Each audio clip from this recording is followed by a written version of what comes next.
Three, two, one, and we're live. Ladies and gentlemen, my name is Lloyd, and welcome to a new version of Lloyd's game, whereby I take a system that I think I know what it is, I try and run it, and then I run it so horribly, no one ever wants to play games with me again. I have three scapegoats, players, who are happy to go and do this wonderful hell with me, starting from my left, or not my left at all, but instead the left of the... No, it doesn't matter.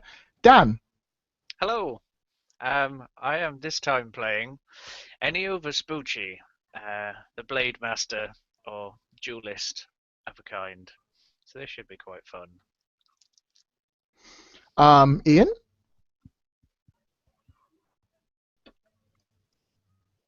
Ian is not talking because Ian has muted himself and not realized. Good evening. I am unmuted. This evening I will be playing a lady named Azuena, whatever, Azzy. Azucena. Oh my god, I'm gonna die. I can't fucking pronounce that name. She's a small, quick, dexterous little lady who was for a time a bodyguard, but now she's latched onto these two fine gentlemen, and we go adventuring together apparently. So, yay for us! And finally, I have John. Hi, I'm John from Red Dice Stories, and I'm going to be playing Roberto Gallo during the game. He is a ship's captain, a little bit on the overconfident side, but he also has a sort of scholarly and a priestly demeanor to him. And I am Lloyd. I'll be the GM for the session. Now, in case you've not played 7th before, it is a game of high adventure, high seas, pirates, treasure, people looking cool, and a place that is not Europe. It's not Europe, even though Russia is named Ursra and Britain is named Avalon. It's not Europe. Please remember this. Very important. The other thing I need to know is that this is my first time actually running this game in the 2nd edition, so I may get some rules wrong. If I do, and you listen to me and use my rules, I apologize profusely. Feel free to check the game out. It's just coming on Kickstarter. The books are out there. Take a look. Right, everybody's ready to start? Yep. Go for it. Let's do this. So the town of Esteno sits just above the coastal borders near not Spain, let's call it Eastern. Sits near Eastern. It's like on the borderlands going through. The reason why the three of you are there is because in a week's time, the Prince of the Commonwealth, Alexei Grician Nowak, is going to be marrying the beautiful, luxurious, extremely exquisite Dominica Vespucci, who happens to also be Ennio's sister. The three of you are there to celebrate, have a great time, and in a week's time, you pass your sister away. Well, no, that sounds really bad. You give your sister up to be married to this beautiful prince.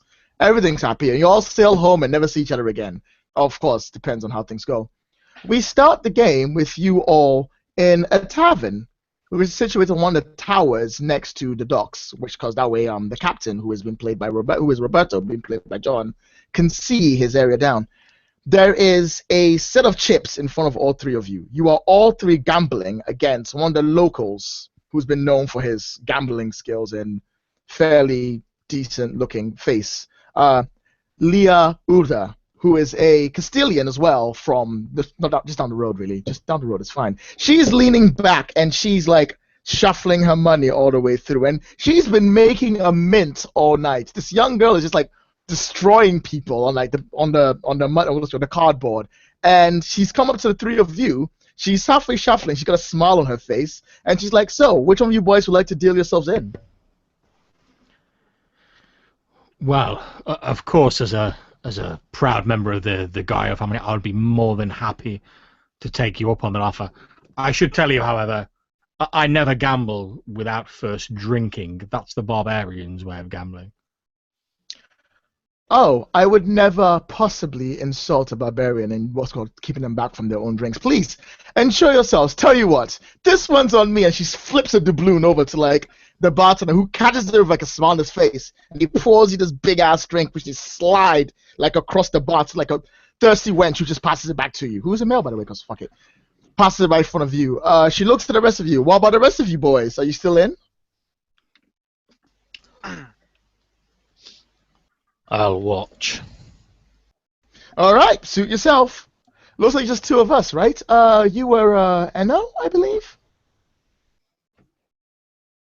Yeah, I'm at NO. Mm-hmm. And she's like, Eno Vespucci, I hear your sister's getting married. What a beautiful woman. I'm so glad she's joined the family of Velusis. What a happy time. Are you in or are you out? Yeah,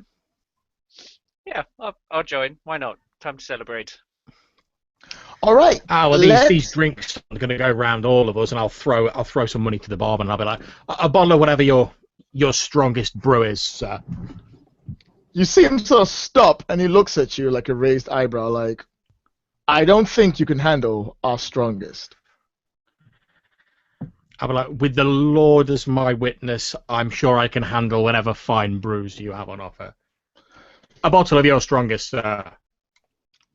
You see Leo go, a bottle of your strongest, come on, man, give the man a drink, he wants it. So he goes, okay, and then he goes to the back, and then he comes out. When he comes out, he's wearing these, like, weird, thick leather gloves, and he's got this bottle which like wrapped in weird twine. He takes the top, he chinks it off, he puts it in front of him, and he pours this clear green liquid right into the bowl, and then he slides that across. The maid picks up the glass and puts it right down in front of your face, and then he goes, dead man's grog, please enjoy. I'll sit there, drain it all down in one, just put it back on the table in front of me and go, refreshing. I think that's fairly fair. Okay, so guys, let's do the gambling thing. Now, this is how the game works. When you're about to roll, the first thing you do is you say your intent, and then I'll tell you the consequences, and then you roll your dice, and then we figure out how it works from there. Deal? Sounds good.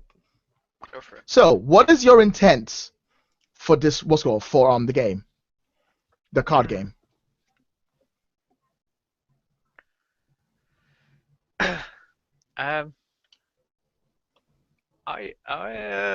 My intent is to try and read the person in front of us. Why is she winning so successfully? That would be my intent. Not necessarily winning myself.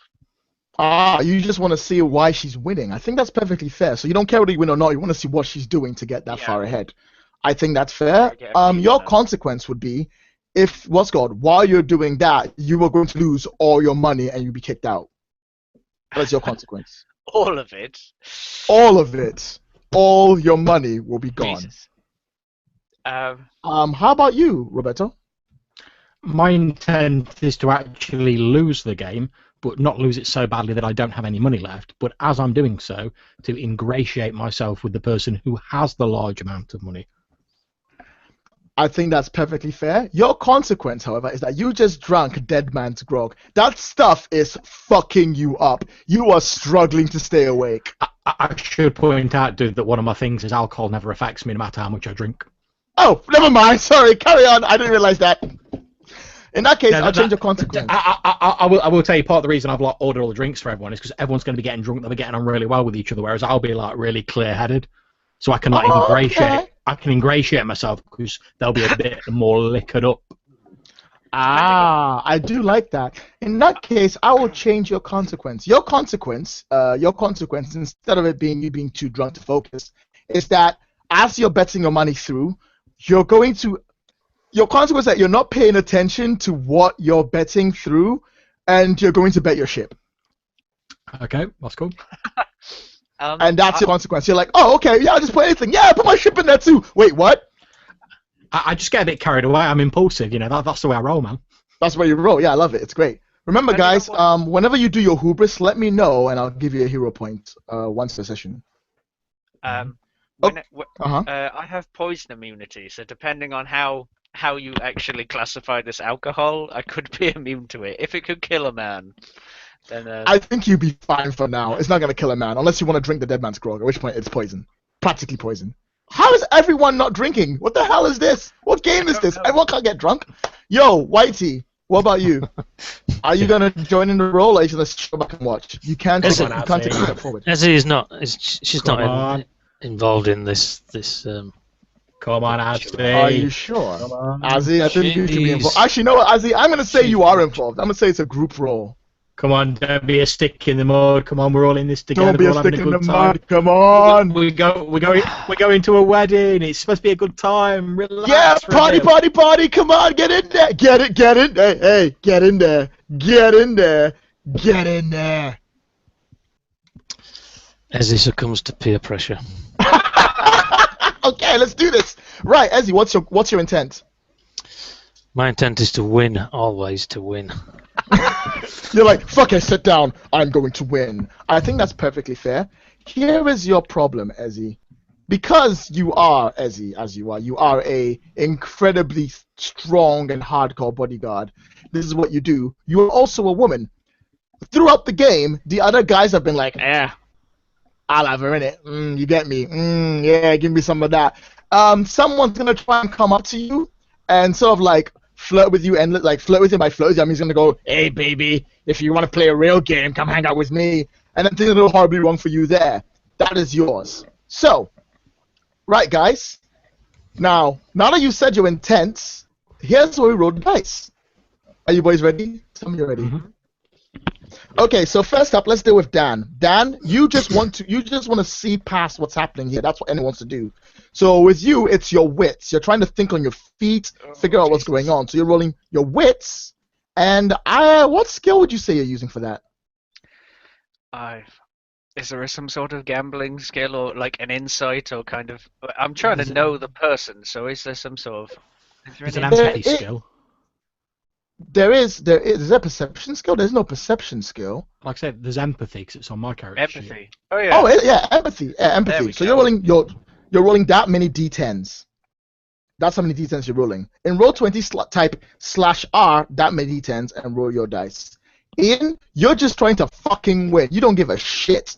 So you're rolling your wits, and I'm gonna simply say your intimidation. Is that fair? Because you don't care. You just want to win the game, right?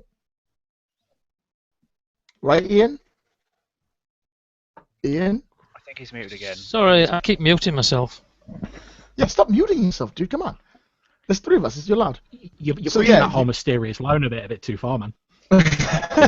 She's strong. You don't care about anything else. You can go for whatever skill you think applies. I'm just helping you the first time you do it. I don't do intimidation so much. I just kill people. Oh, fair. Wow, Jesus Christ. But I was just looking. The only thing I could think that might work would be deception. That's the only thing I've got on my sheet. Yeah, but you're not lying, though, are you? You actually, I suppose, it is gambling, so I'll let you use deception. That's fine. And finally, by the way, sorry about this, but you're definitely using panache, not wit, because you're not trying to win. You're trying to charm people. Panache and any other skill you want. Diplomacy. Let me have a look. What does the tempt skill do? The tempt skill is for bribing someone or doing something for you that they really shouldn't do. So I guess they can't apply for this because you're trying to get on Leah's good side, right? Yeah. Because I was thinking I would normally go for deception, but I'm not really actually trying to deceive her. I'm just trying to ingratiate myself. So yeah, I'll go for panache and tempt. So that's 5 dice. I love it. Okay, so roll your dice. Now, before you roll your dice, she is trying to win. Oh, by the way, it's not d20 you're rolling, by the way. It's just heads up. It's d10s. D10s, yeah. Yeah, she is trying to win. Her whole goal is to win. But she's not like an enemy at the moment, so it's just you guys' roll straight away. So is it with 1d10 per black dot between our empathy and in this case wit trait? Exactly. So I roll 5 dice. However, it says when performing a physical risk, which is one of these, using your hands, if I use my left hand, I get an extra dice.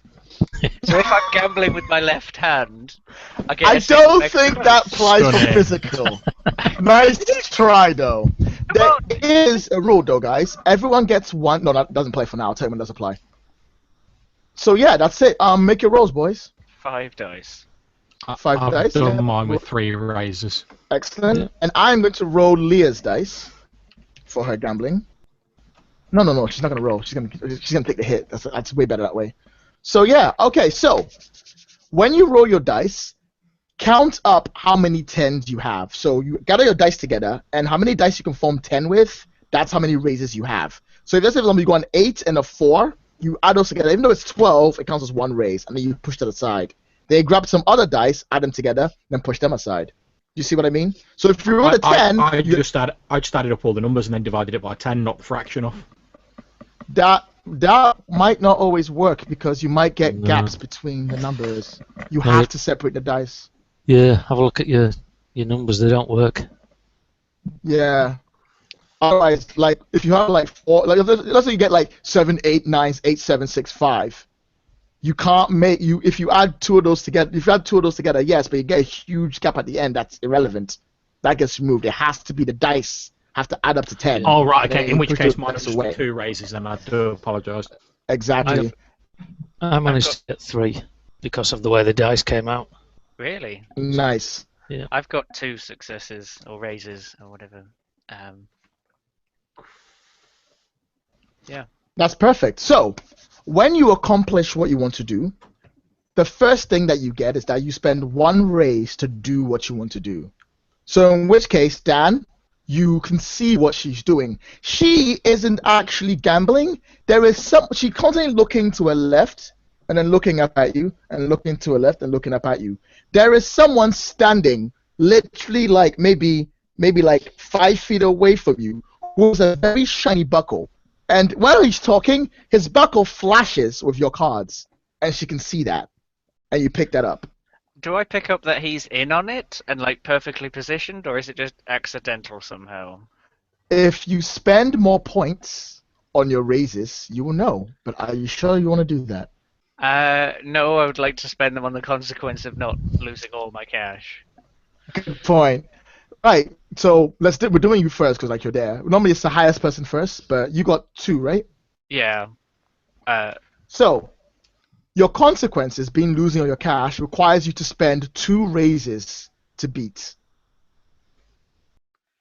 Okay. So I can. So you have a choice. You can either not find out that she's cheating, or you can find out she's cheating and lose a bit of your money. I have wealth 3, whatever wealth 3 means. What? So would I go down to half of that? You would go down to 2. I'll put you down to 2 for that. I think that's fair. Is that I have fair? no idea what the abstract concept of wealth is, but I'll find out that she's cheating and I'll go down to wealth 2. When you do things with wealth, if there's something that money can help, you can spend wealth to roll extra dice. Yeah, okay. But just like a one-off, and then you knock it down to like 1, say, and then knock it down. So like okay. 1. So like so you can like spend. So it's like an abstract way of keeping track of how much money you have. So that's you. So you lose a wealth, but you know she's cheating. Jumping up to Ian. As do. How many successes did you get? 3. She's got 3 raises, yes, whatever they're called. Okay, you can win, because your whole goal was to simply win. You can win all the money on the board if you spend 1 raise on it. However, you also need to spend 2 to avoid the consequence, which is this guy coming up to your arm and being like, "Hey, pretty lady, how you doing?" Which you can spend 2 to simply just make him fuck off in any way you want. I think that's what I'll do, yeah. There's one more thing. Oh, go on. There's something called an opportunity that happens at the 3rd part. If you spend 1 raise on your opportunity, you will find out that she's cheating. Well, that wasn't really my intention. I don't care as long as I win, whether she cheats or not. Especially if it pisses her off in the process, that's even better. I think that's probably fair. So, how do you get the guy off you? It's up to you this way. Okay, I'm raking the money in, and he's sidling his way over, and I see him, Mm-hmm. and he looks down at me with his almost toothless grin, and I just stare him cold, and I just go, hooked my belt up a little bit, and he sees the dagger glinting. You don't want to mess with me, I'll say. At which point he does a perfect U-turn and then walks right back out again. Like, nope, nope, I'm gone. Finally, I'll burst out laughing at that point. Leo would laugh with you, but she looks absolutely freaking pissed off. Half the money is pretty much gone, like from her side table, going straight to what's called Ezzy. Hey, come on, I have to learn these fucking names. The money has gone to Ezzy, and she's staring and she looks horribly pissed off. If you spend 1 raise, you can get what you want. Okay, you can get it on your side. But you need 2 raises to beat your consequence of losing your ship, which at the moment will be lost to Ezzy.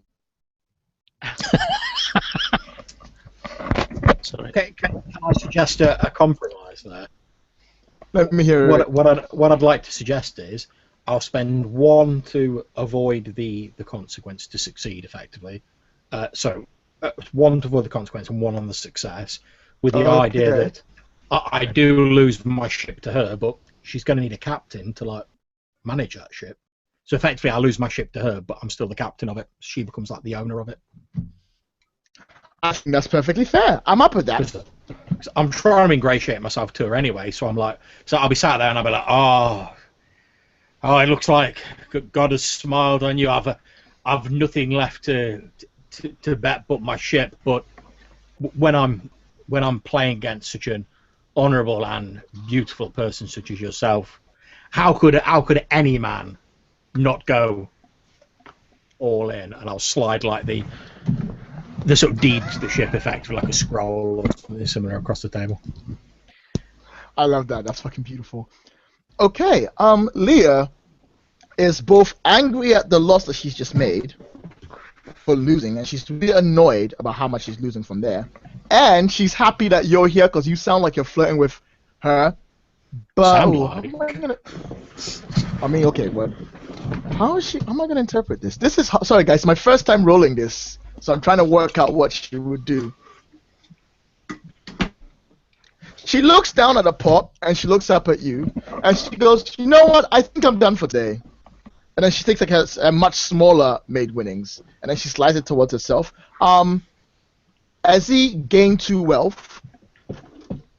She slides it towards herself. She goes, "I just feel like a drink and maybe relaxing a bit more. You know, boys, maybe why don't you take your friend," he says, looking Ezzy right in the eye, "and go have some good time, and I'll catch you some other time. I mean, I'm here for the wedding. It should be fine."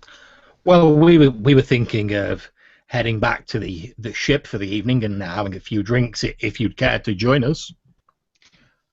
I would love to, sometime soon. Let me just go speak to my men. I'm a woman about town myself. I'll be back. And then she gets up and walks off. Congratulations, guys! We survived it. We survived our first dice roll. When she walked off, did she happen to go to the guy with the shiny boat bottle? No, she didn't. Right. But she did walk past him, and he stopped standing where he is, and he stood somewhere else. Okay. Because I have this hot-headed thing, so I'm meant to be incredibly easy to fly off the handle, but I was trying to... Like, Ennio was, like, about to kick over the table and challenge someone to a duel, but then Ezzy won, so it's quite hard to say, "You're cheating, but you lost." Fuck it. You're that bad at cheating that you lost. So he's kind of just... He tenses for a moment, and, like, maybe his hand is on the sword hilt, and then he just kind of relaxes slightly and just scowls instead. So, well then, here's the Ezzy, good it news. looks as though the drinks are on you. Ezzy, there is a pile of gold in front of you along with a scroll. I shall slide the scroll back towards Roberto, and I shall slide Why, thank you. the money that Enzio lost back to him, and hopefully there's some left. You can give him some of your wealth, yes. And as you do so, and you grab the scroll, it's a very weird-looking scroll, like a really nice-looking, like, sigil, like, written on it, with, like, a weird, like,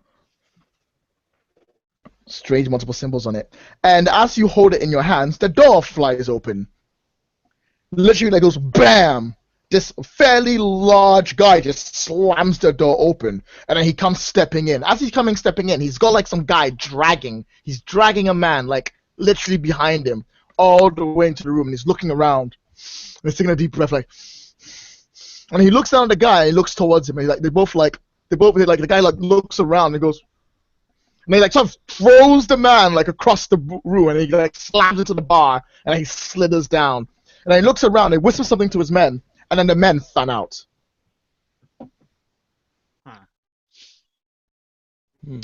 Looks like things are about to get interesting. I'll sort of like take my pistol out of my belt and then say, well, it looks as though we're going to have to fight our way out, boys. Follow me to the exit. These guys haven't done anything to you guys. What are you on about?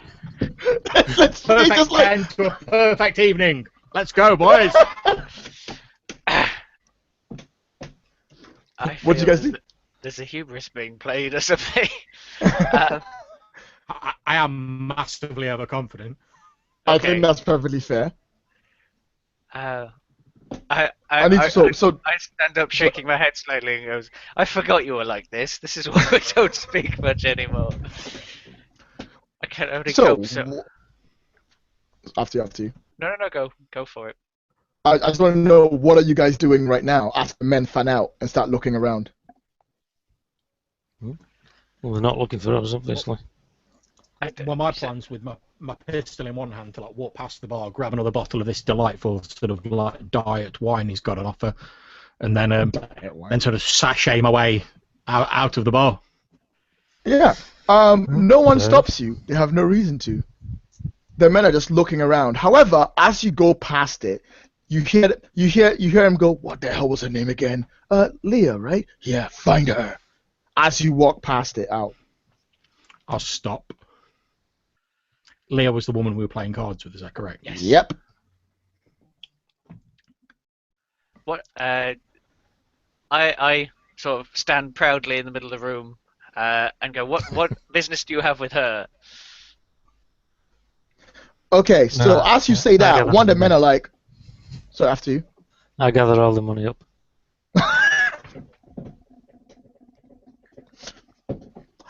As you stand there and go, "What business have her?" Like, one of the guys stops and looks you up and down and goes, "None of your business. Get out of my way." I say she scammed you too, didn't she? They stop and they look at you and their eyes narrow and they go, "Do you know where she is?" You've not long missed her. I wouldn't mind getting my money back as well.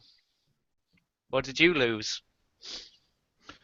Where is she? Is the first thing they say next. Actually, let's do this conversation as a roll, because I think that's perfectly fair. What's your intent? I was trying to gain information about their situation without feeling like confrontational. I was like, oh, I've been scammed as well. Like, oh, we should both go find her, and just kind of figure out what their intent was actually, like what they lost and why they were after her. I like it. I'm gonna have you roll. I'm gonna have you roll your dice. Roll your 2.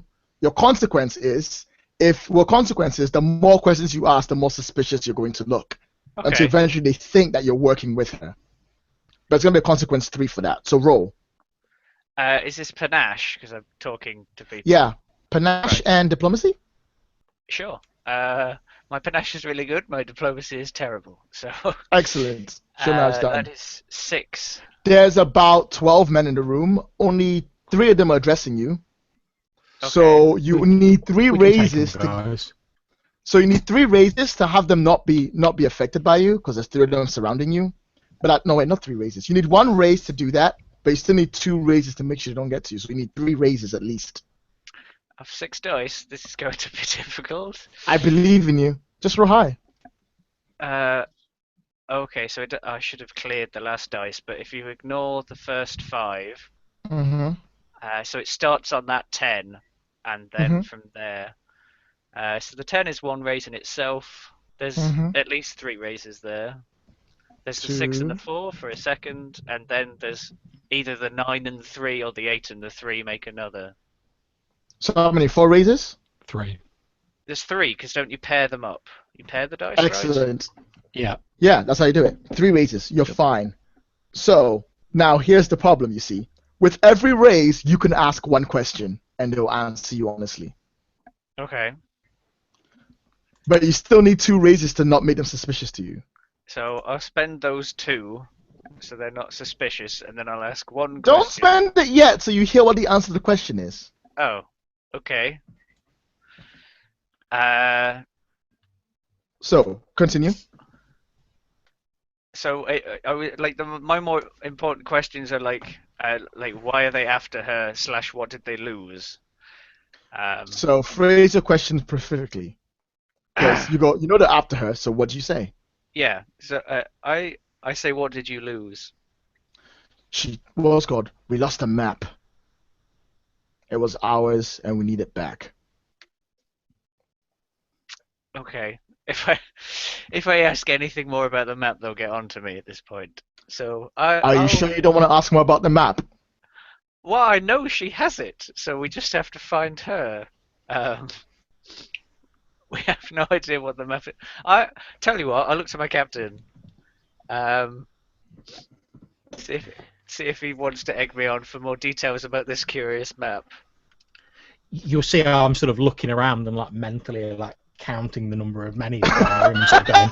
You're like 1, 2, 3. I'm looking around going. 4. You'll recognise the look of me going. Yeah, I reckon we can take them. Yeah. Yeah, you're sizing up for a fight, so you want me to like keep egging them on. I looked at Azzy and she's probably just like straight faced. So I say, what was the map about, or what was the purpose So of you the map? spend one. Yeah, He's why not? also got, you spend one, and the other guy, the other guy's like really tired, and he's like, oh, it's a map to Liberteria. I wish my life was like, bam! Don't say that. So can I spend one to be slightly less suspicious, or should I just Yeah. go all in? Or Or you can go all in. if I keep this last one, can I make it so we can get the jump on them rather than they get angry and attack us? Yep. Okay, I might do that. So there's just long enough of a pause where they're considering whether we work with her that we can act or something. At which point, what happens, right, is that he goes, La Liberteria, and he goes, bam! Don't say that! And he looks over at you, then looks over at the other guy. At which point, like, he looks over at his captain way over there, his captain, the guy who's leading them, and he narrows his eyes and looks straight at you. At which point, the room starts to get a bit more silent. And you guys have one action to take before shit gets real.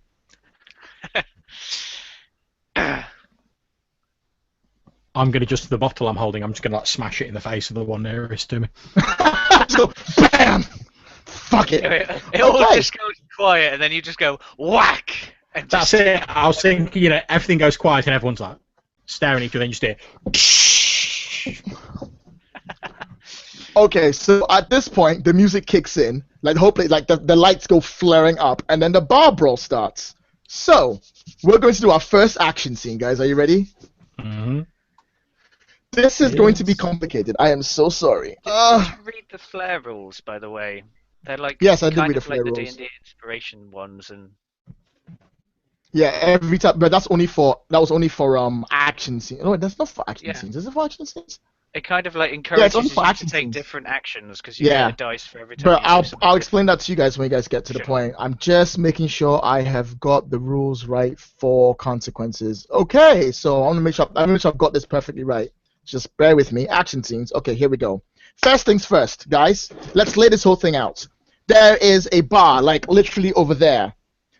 Standing next to the bar, like looking dramatic, is Roberto holding his bottle of not wine. Which, by the way, the bartender's like, "What the fuck are you drinking?" Standing there, he's just knocked the guy out, so down to 11 people. There's maybe 4 guys in front of him. Not Ezio, fucking Eno. You have 3 people in front of you. You have the 2 guys and the main captain guy who came with them. He's looking straight at you.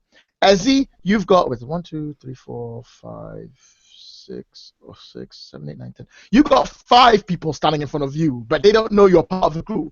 So they're just standing there getting ready to jump on the other guys. See what I mean? Indeed. Cool. So, what is your intentions, guys? State them. And I'll state what mine is. Ladies first. Okay. Yeah, go for it. Well, there's a little background on Ezzy's sheet that says she's an assassin. And she always goes for the leader of the opposition, ignoring the pawns. So her intention is to take out the leader. Nice. I like she's it. Gonna sort of like bounce off a couple of tables and hit him from behind Ooh, with a dagger. Okay, excellent. That's your intention. Going up. Remember, your intention must just be something like you're going to go after the leader. That is your intention. Take him out. Yep. Leader. Now remember that intention is down for that. What about you two? Start with. Tell me, Enio. What is your intention? To pull out my sword and start dueling up the 3 people in front of me. I can take the lesser 2 if they're probably closer to me than the captain is. So I'll try take them out. Cool. So your goal is to take out the 3 people in front of you. Yeah. Awesome. And what about you, Captain Roberto? Okay, my aim is to jump up onto the nearest table, laugh loudly at them, and mock them for bringing like however many men it is to like apprehend one woman, and then I'm going to fight whoever like is the first person to get near to me. I like it. So your intention is to apply pressure on them, because that's what this is called.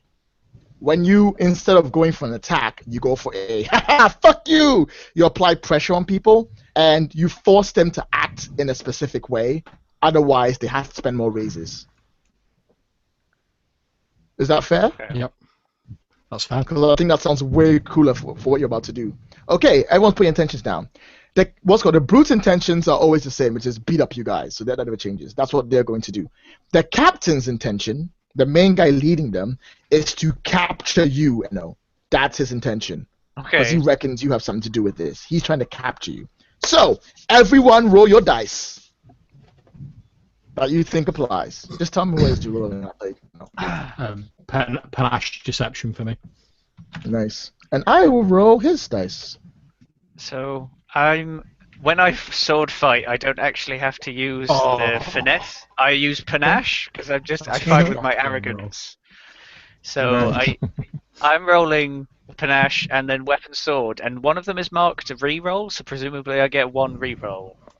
Yeah, Guess that's one how it reroll, one on the dice, I think. Because I'll be fighting left-handed, I get another point.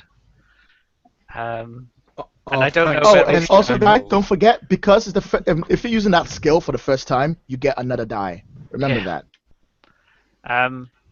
The dueling stuff, as far as I was reading it, I only challenge people like who are worthy. I don't challenge brutes to a fight, do I? No, you don't challenge brutes to a fight. And usually you have to state your inner duel not to have that one-on-one duel. Yeah, but it has to be someone significant for me to state that, as far as I'm aware. Not just any other Lloyd, person. Normally mine would have been no raises. However, I have the luck ability that allows me to re-roll any number of dice, but I have to take the second roll. So I'm going to re-roll those 4 ones I've got. Okay, excellent. Is that your your virtue? No, it's just an ability I have. It's an ability it has called Lucky. Oh my god. Fucking hell. Is that all the time? Yeah, I think so. Motherfucker, I love it. That'll do. If you wanted more hero points, apparently the DM can buy ones off you, and he claims. I can buy those ones off you if you want. I'll give you a fine. It's fine. I'll re-roll them. It's fine. 5, okay. 6, 7. I'm just double checking that character sheet because I'm like, holy shit, that's really good. As far as I'm aware, I'm rolling 10 dice, and I get to re-roll one of the ones.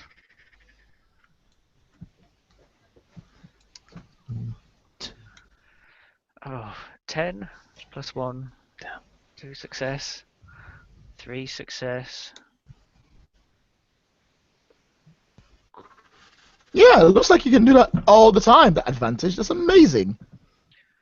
2, I suppose the risk is that you don't know how bad it's going to turn out. 4. It seems that you don't roll badly. That's it, man. I mean, the only reason I used it was because I got like 4 ones. It's like I can't get worse than a 1 if I re-roll them. Exactly. I think And I've got all right, 3 so raises instead. yes, 1, 2, 3 raises. Okay. So consequences will come up after I tell you what the whole. Okay, so first up, your base consequence, guys, for everyone, is that you will take, because the fight has started up, you will take 2 wounds as your base consequence, and that's before I start spending race points for damage and stuff like that. As the battle has kicked in. Mm-hmm. Everybody got numbers calculated up? Yep. Okay, so I have one. You wanted to buy them off me, but how many ones do you have? I've re-rolled one of them, so I have 2 remaining ones. Cool.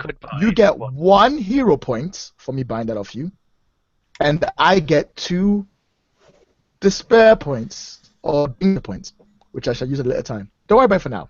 Have you just bought one of them or bought two of them? No, I can buy as many as I want, Okay, but you only get 1 hero point per one that you roll. I see. Yeah. I think I still have 4 successes, so... Nice. Okay, I have 3, you have 4. How about the rest of you guys? 3. 3. Alright, so, since you have 4, you go first. What do you do? So I pull out my sword, and you see I like throw it between my hands, while presumably I don't know if I can affect the captain as well, but I just want them to like be following my sword with my eyes, with their eyes like a blur, and then it ends up in my left hand, and I just like Zorro them, but with a big V. Vespucci just across them as quickly as quicker than they can follow. For every point of raise you spend, that's a wound. Right. I have no idea how many wounds I need to take a person out. So. Usually you need quite a bit for like a major villain, but for the brutes you need 1 per brute. Okay, so I have 1 to succeed at their attacking, and then I have my other 3 raises. So Yep. I have 1 on each But of you them. spent. So you want to spend 1 on each of them. That'll give you 1 raise. Are you sure about this? Is that not the one that I need to succeed? Yeah, you do. Or is there a bad consequence that I'll be defending from? Well, you need raises later to help defend against things against you. Okay, can I take out the 2 on either side and leave the captain for a moment, like quivering, and I'll take 2 to defend myself? Nice. That'll do just fine. You stab those 2, and the captain's like, what the fuck? And they fall back. 2 guys are down from your end. Who's on 4? I hold out my sword to him and go, with my sword almost like underneath his chin, and just go, "You want to dance?" Okay, anyone on 3? Yep. Well, Ladies that's first. too bad because the captain always goes first. Villains always go first in this action. And the captain goes, yes! And then he bull rushes you. He has 3 raises to spend. He will spend 2 to ensure he gets you. Okay. So if I spend my 2 to defend, how does that? What does that? It means he won't get you. If you spend 2 to defend, you get out of the way and be like, ha-ha! Okay. But you take your consequence of 2 damage. Okay. So can I defend from the 2 damage, but he gets me without doing any damage? Yes. Okay. I will I will defend from the damage and have him. So I don't know. I managed to. I don't know, pull back enough that he doesn't smash into me entirely, but he still picks me up or whatever, or carries me away, Yep. knocks me to the ground. Yeah, and his goal is to grab you. And he grabs you, right, and then he bull rushes you through 2 chairs and through the wall behind you. So you guys go tumbling on this balcony, like below the tavern, and you both go smacking down there. And it sort of separates you from the team. That's what his 2 spends are for. Right, who's on 3? Me. Alright, what are you doing? Okay, well, I'm spending 1 of my raises to achieve my goal, which is to jump on the table and go, ha ha ha! What manner of ridiculous men are you that you need this many men to apprehend 1 woman? They And love then it. I'll fight back and forth with him a bit with like my sword, not really doing any damage, just sort of like back and forth, and then I'll save my other 2. I like that too. That's beautiful. Alright, so you spent 1 to ensure that they're pressured, so they must attack you or do nothing else. Who else is on 3? Yep, Ezzy. Alright, Ezzy, what did you do? Ezzy got 3 raises, so Mhm. Ezzy will use 1 to achieve her goal and the other 2 to avoid being injured as she sprints, dodging left and right through these mooks. Gets Now, to the edge of Ezzy, the balcony.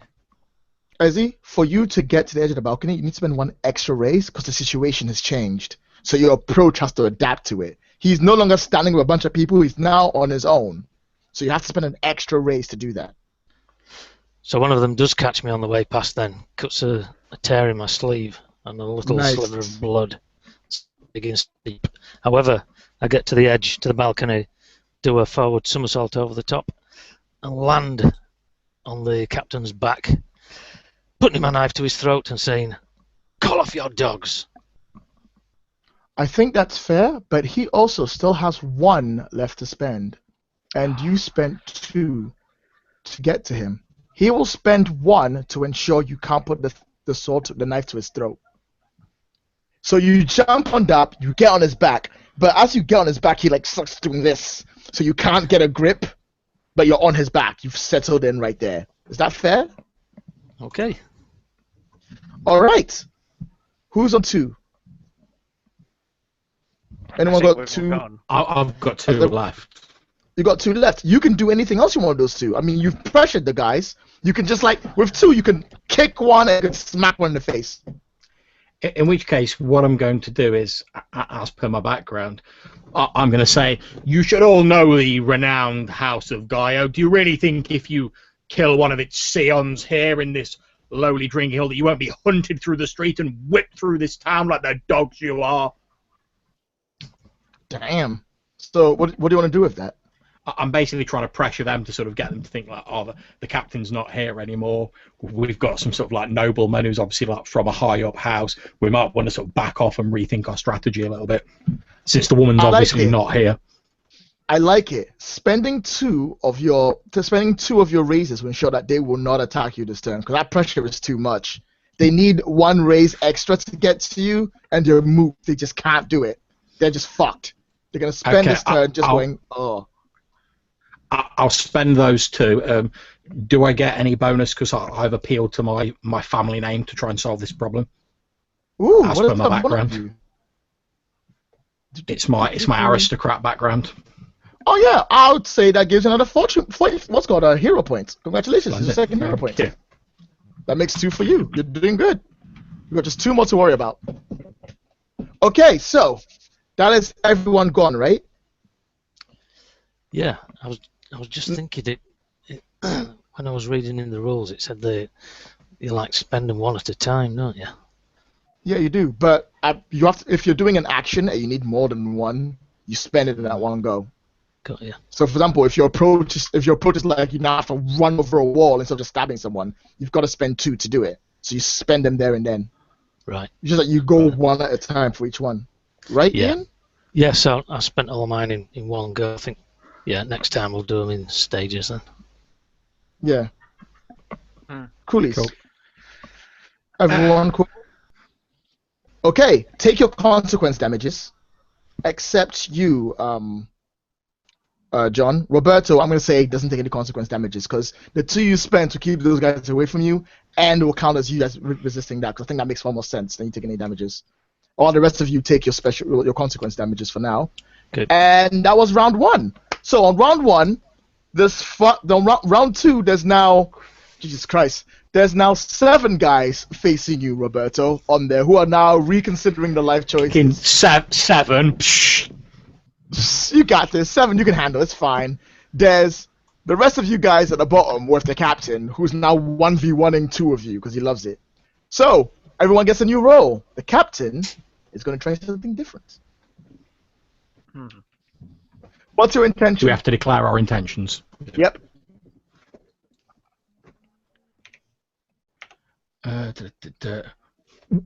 My intention is if there's any sort of like roof fittings or like light fixtures or sort of rotting beams in the roof of this like shack that we're in, my intent is to basically pull out I've already got my pistol out, is to like shoot one of the roof fixtures so it drops down onto the goons in front of me.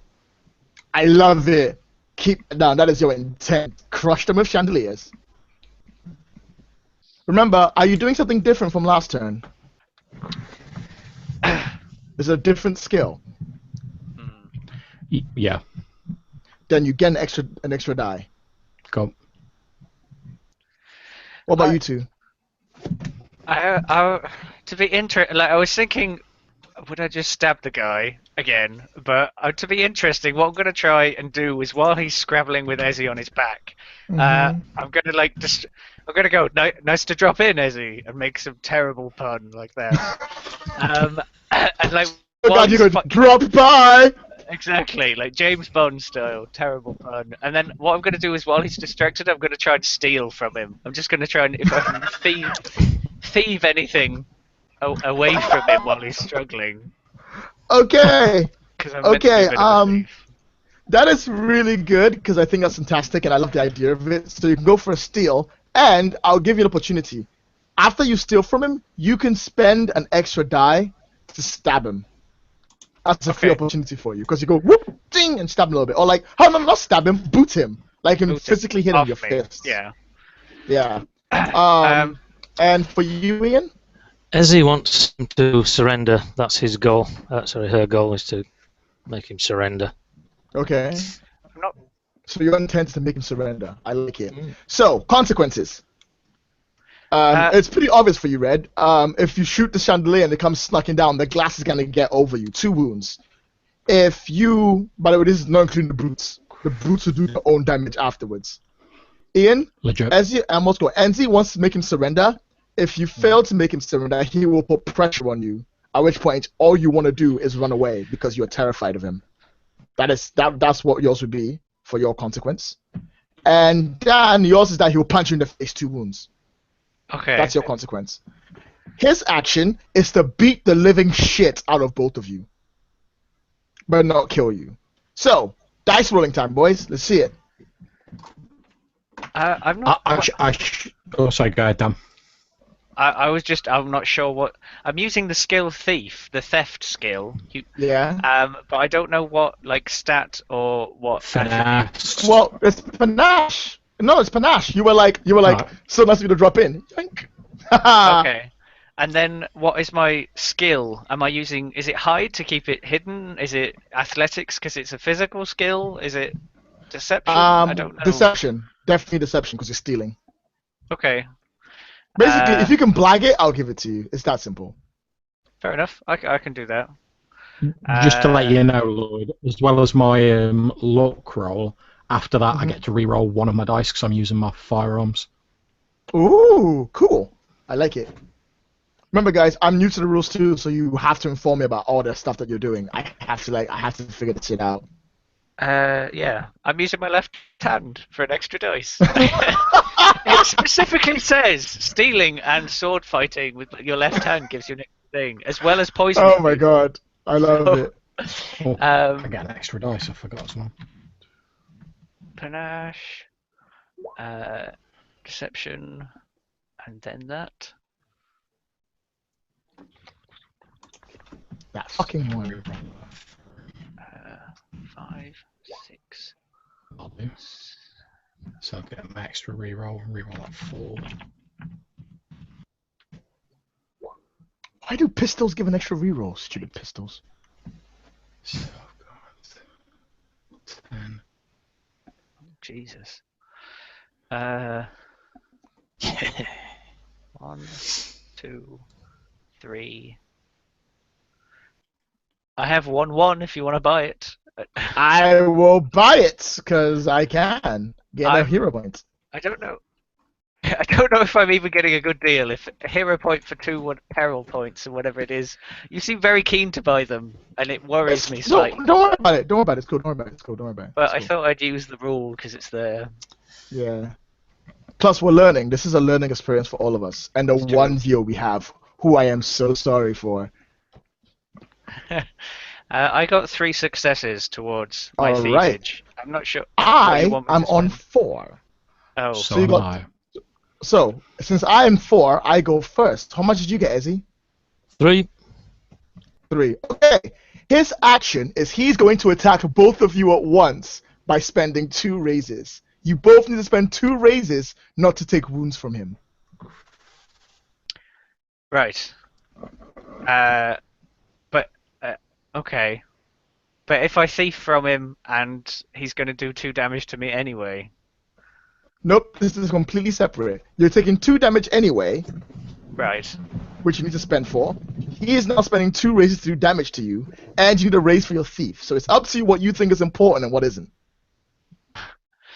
I'll defend from these 2 damages, and then succeed on my thief thing. Nice. Why not? All right, you're done for that. What about you, Ezzy? Ezzy doesn't care whether she gets hurt or not. She's taking this guy out, and he's gonna surrender. So I'm putting all 3. Damn. In which case, take 4 wounds. Uh-huh. as he like reaches out to smack what's Enyo. called Enyo, and Enyo dodges out the way. But in a swing of a smack, he reaches down, grabs like this like dagger, and he chucks it behind him, and it hits you right there in the leg. It's not too much damage. You're okay. You're only seeing red at the moment. You're not taking a dramatic wound, so you're doing all right. That was his action. Who's on 3? Who's on 4? I'm on 4. Right, go. Okay, so I'm spending 1 race to have the chandelier come down on the goons in front of him. Excellent. Bang. Now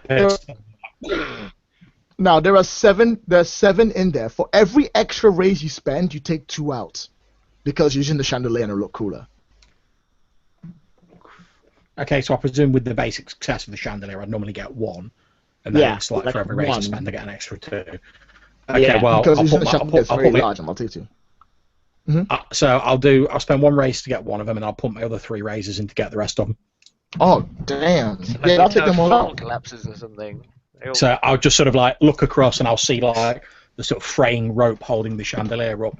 So turn my pistol towards the rope, and the whole thing just comes crashing down with this tremendously loud sort of like noise as it just smashes into these goons. You take you take the sharpener onto your body, so you do take 2 wounds, but you're okay. It's just 2 wounds. You can handle it. Don't stress it. It's my boy. Right. You take your wounds, and then it's up to you 2 guys. Who's on 3? Well, 3.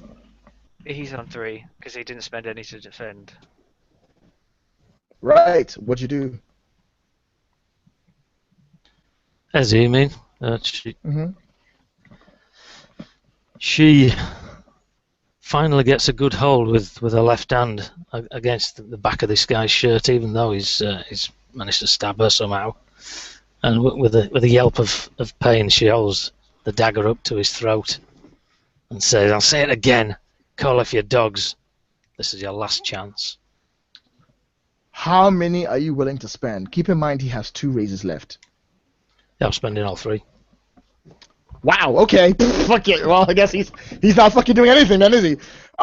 You spend all 3, so you also take your 2 wounds again. And let me know if you've hit your dramatic wound moment or not. As you lean in with the dagger, you put it to his throat and you tell him to surrender. His pressure is, if he doesn't surrender, he'll have to take 3 dice penalty, 3 raise penalty on everything he does.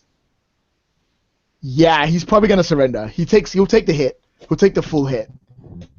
And Okay. finally, but we're not done yet. Dramatic wound as well. Yeah. So after the dramatic wound, you always roll with an extra die. It's an extra D6 for some reason rather than a D10. Ignore that. It's D10. Okay. I have 1 point left, and that was going to be for thieving him. So he surrenders, and then just my hand just slinks into his pocket or something. Excellent. You pull out a very fine-looking crest on a coin. It's like a full-on round coin with 2 crossbones, but the head, instead of being facing you, is facing sideways, and it has like a bandana on. It's a doubloon. And that's what you steal from him from his pocket. Excellent. I would say combat is pretty much over for now, guys.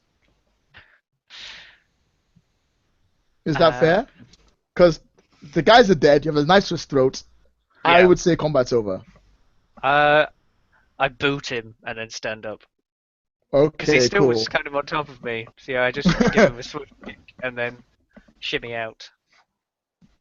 He shimmy out underneath him like, heh, and then he stands up and you've got like the knife like to his throat, and he looks down at you as he starts like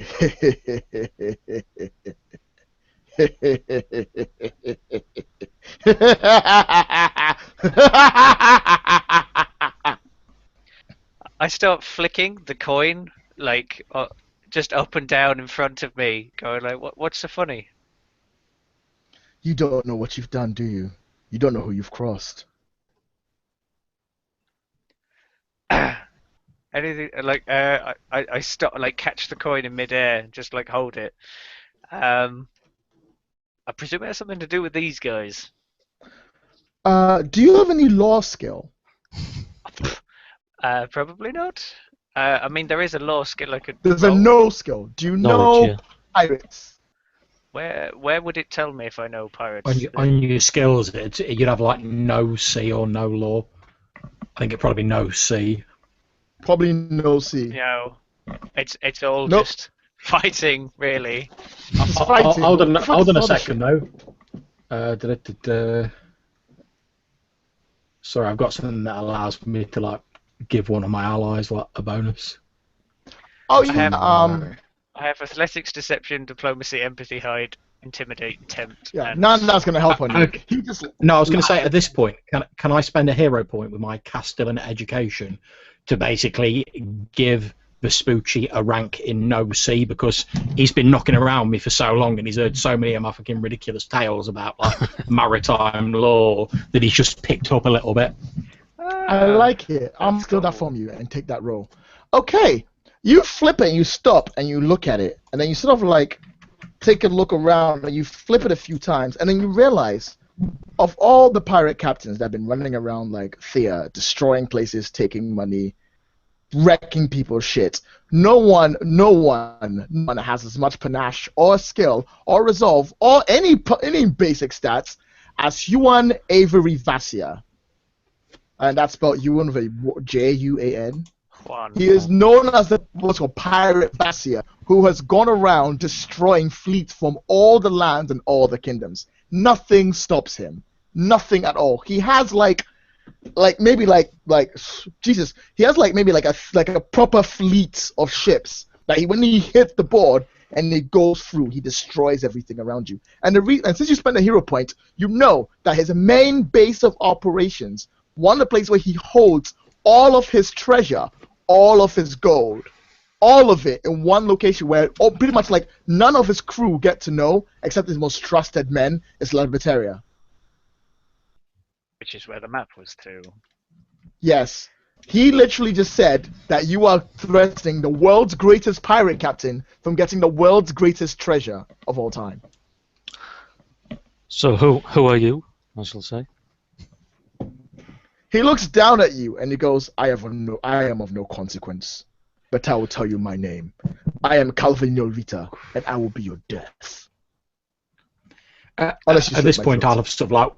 I'll have wandered out onto the balcony. I'll be looking down at him with another bottle in my hand, and I'll be like, "Oh yes, he's the second greatest pirate captain on the Seven Seas." And Leah comes and stands next to you and goes, second?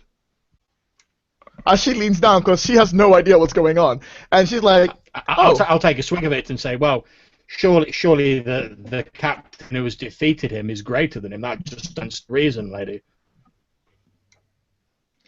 "Oh, that doesn't. What, you've defeated? Well, who have you defeated?" she says, looking at you with arms folded. I'll just jerk my thumb back at the bar while all of his men are lying under a chandelier, like.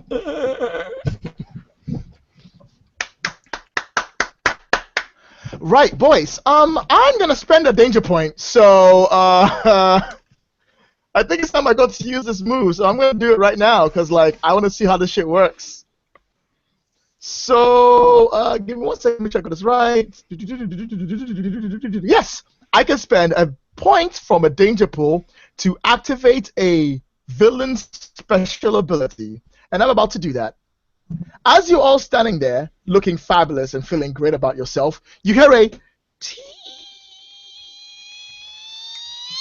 All of you look up. There is a cannon flying towards where you are.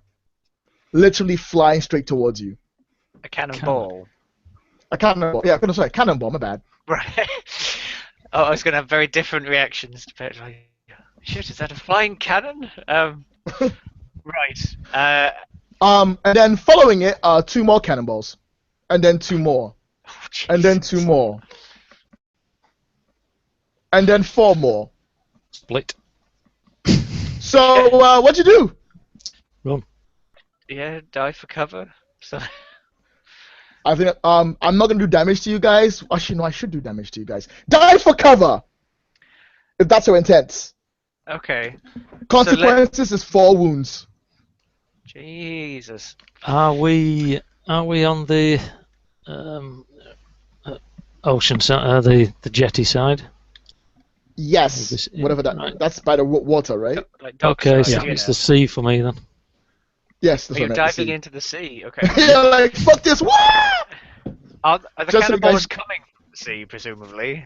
Yes, they are flying towards you from the sea. You can see there is a fucking horde of ships that are sailing in, and they are just shooting cannons straight at you. And Leia and Roberta were on the top floor, or the first floor of this tavern still, because she has the map that we need, and we're on the bottom. Mm-hmm. Okay. Yeah, we're in the street. Well, my intention is to basically grab Leia and then like grab hold it with my other hand of like some sort of like hanging or drape or something, and then use it to like slide down off the love balcony it. It's with beautiful. It's fucking beautiful. I love it.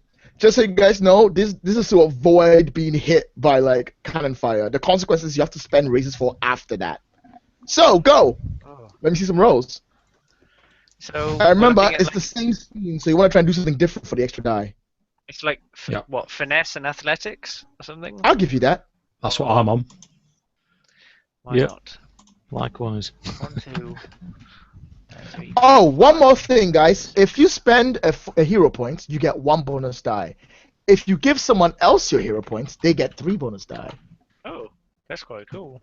I know, right? It's awesome. Do you have to give them before they rolled, or after Before they rolled? roll. Okay. Oh, And my one more God. thing, guys. If you say my hero fails to do what he's doing, you still roll dice to avoid the consequences, but you get a hero point. I'm on 3. And we need Well- 4 just to avoid the damage, and then there's Yeah. consequences afterwards. No. You need 4 to avoid the damage and 1 to do what you want to do, aka get out of the way Oh. of the cannon fire. That's a Right. different thing entirely. 1, 2, 3. Can I dive into cover using my left hand? No, you can't dive into cover using your left hand. Oh my god.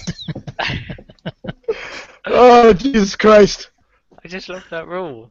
Brilliant. Okay, this is gonna be. Oh! 4 successes. Wow, that's okay. Do you want me to buy those ones from you? 9, 10, 10. Good Christ. Do you want me to buy those ones from you? No, I can no, buy because those then I ones. fail loads. I don't- 4 can I buy them, please? Let me buy them. No. Can I buy them?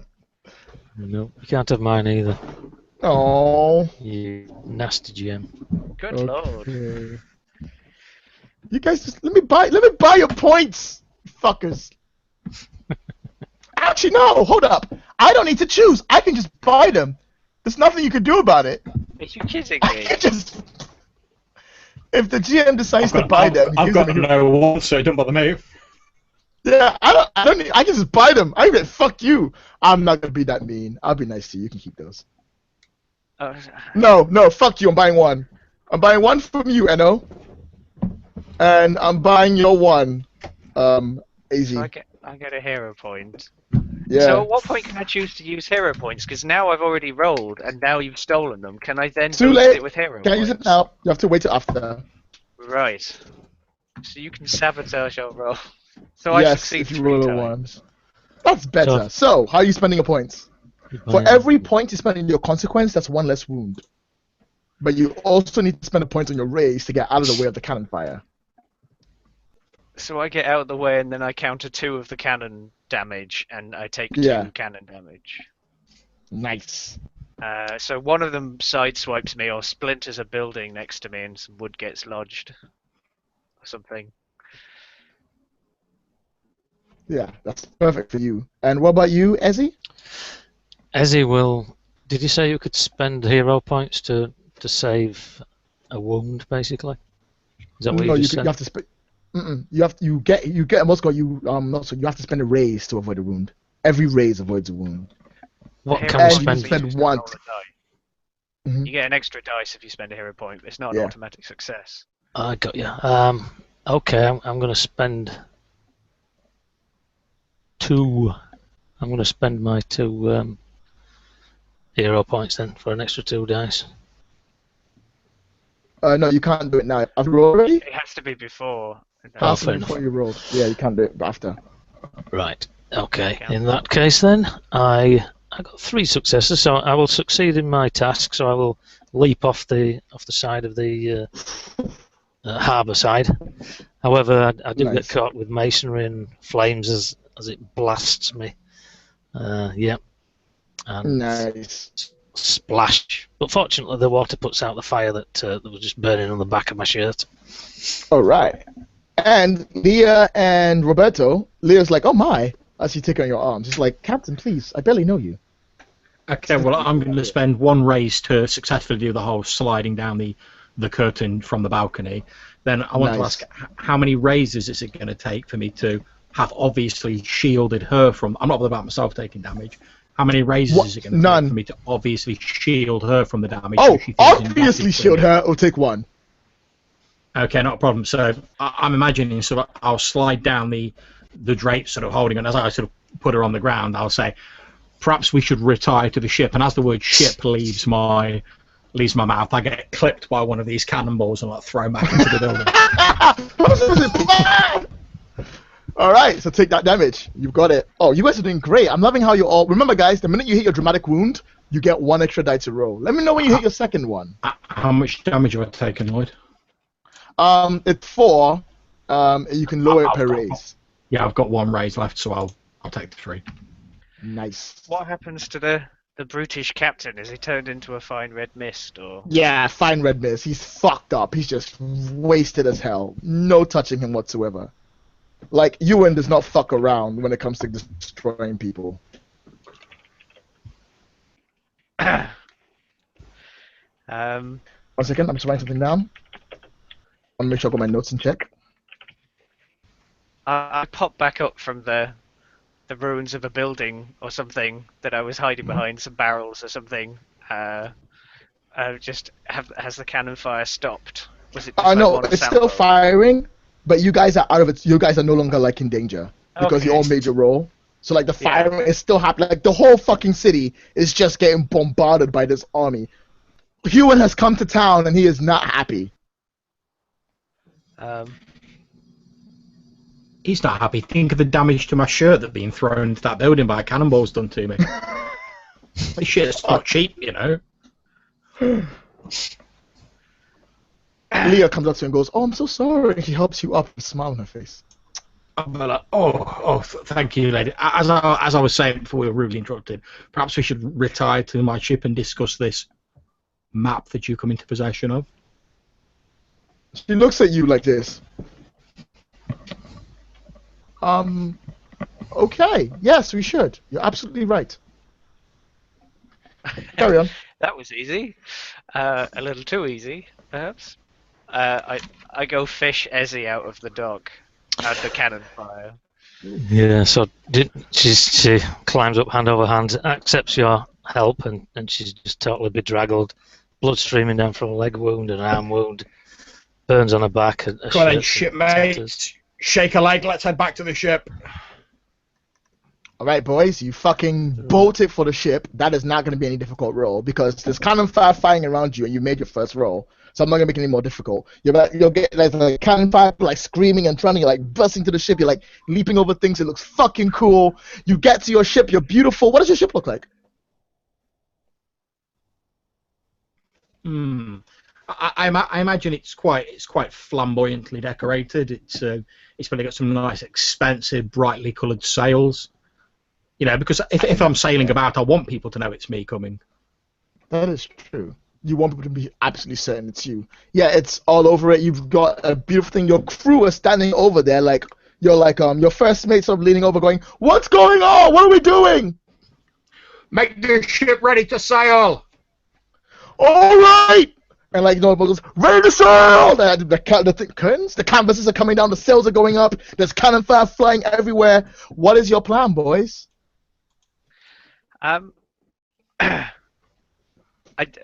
Presumably there's some sort of pirate navy or pirate army that's bombarding this city. Does this because I'm slightly concerned for my sister being married here. If they don't if they can't protect this city, I don't know what kind of defenses or a fort or whatever it has, or if it's just going to get wiped Your out. sister is still in the city right now. Yeah. But there's the problem, you see. if you go back together, there's a good chance you're gonna have to fight off every single one of this army.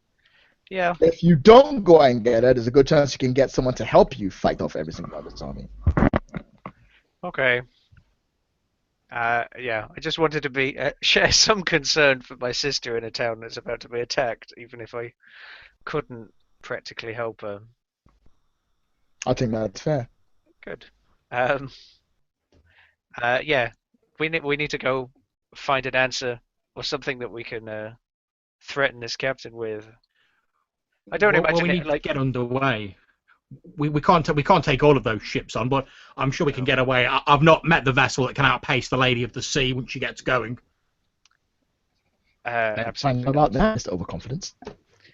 All right, let's see. What is your intention? Are we trying to get past the blockade or something? Run the blockade? Yeah, I mean, I think basically find out where the sort of destination is on this map, and start sort of heading there, trying to sort of use Your our first sort of plan small... was to get past the blockade. That's the first thing Yeah, you yeah. do first, though. Because other ships also trying to get past and they're getting bombed as well.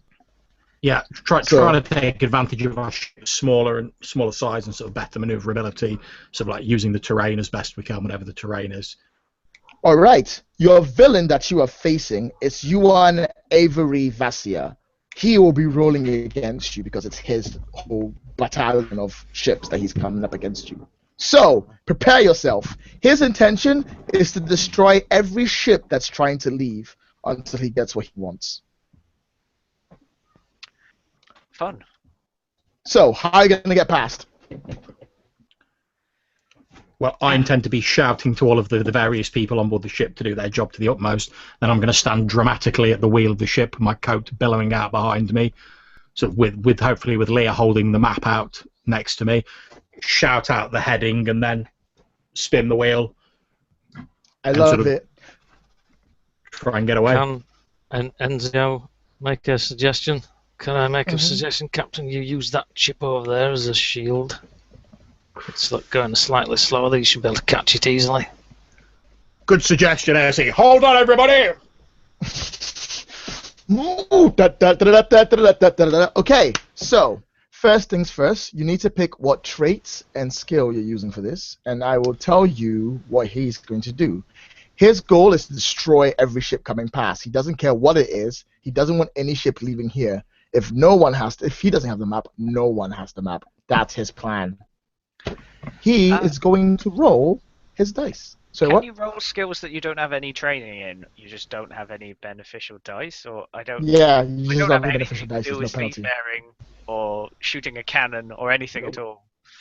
Oh, in this case, I would say only the captain is rolling, but everyone can either help by giving him 1 dice or spend the hero point on him to give him 3 dice. Hero point from me. If you need me, I'll be downstairs. I need to see the doctor. What?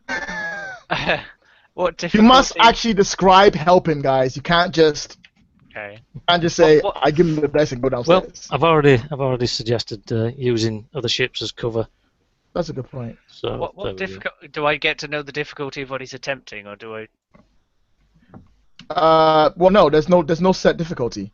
It's Okay. no. It's 1 success to get it done, but you are rolling against someone who will try and stop you. Okay. And your consequence is 5 wounds to your ship. 5 being the ship. No, like 7 wounds to your ship. 7 being it's destroyed. 1 being it's okay. Oh, okay. I've got quite a few hero points. I'll give you a hero point for another 3 dice. Thank you. So that's 6 dice for both of us. I will. I'm rolling. Sorry, 13 because I haven't used a skill yet. Nice work. Okay. I'll roll for him. How am I going to help? What I'm going to do, because I am actually all I'm good at is sword fighting, so I'm going to prance around with my panache and basically try and raise the crew's morale, standing in the middle of the chaos without being phased whatsoever. I love it. It's beautiful. Looking fancy. Okay. I've rolled for him.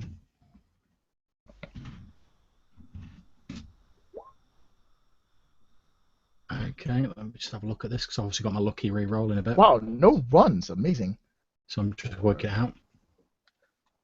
5, 6, 7, 8. I have 8 raises.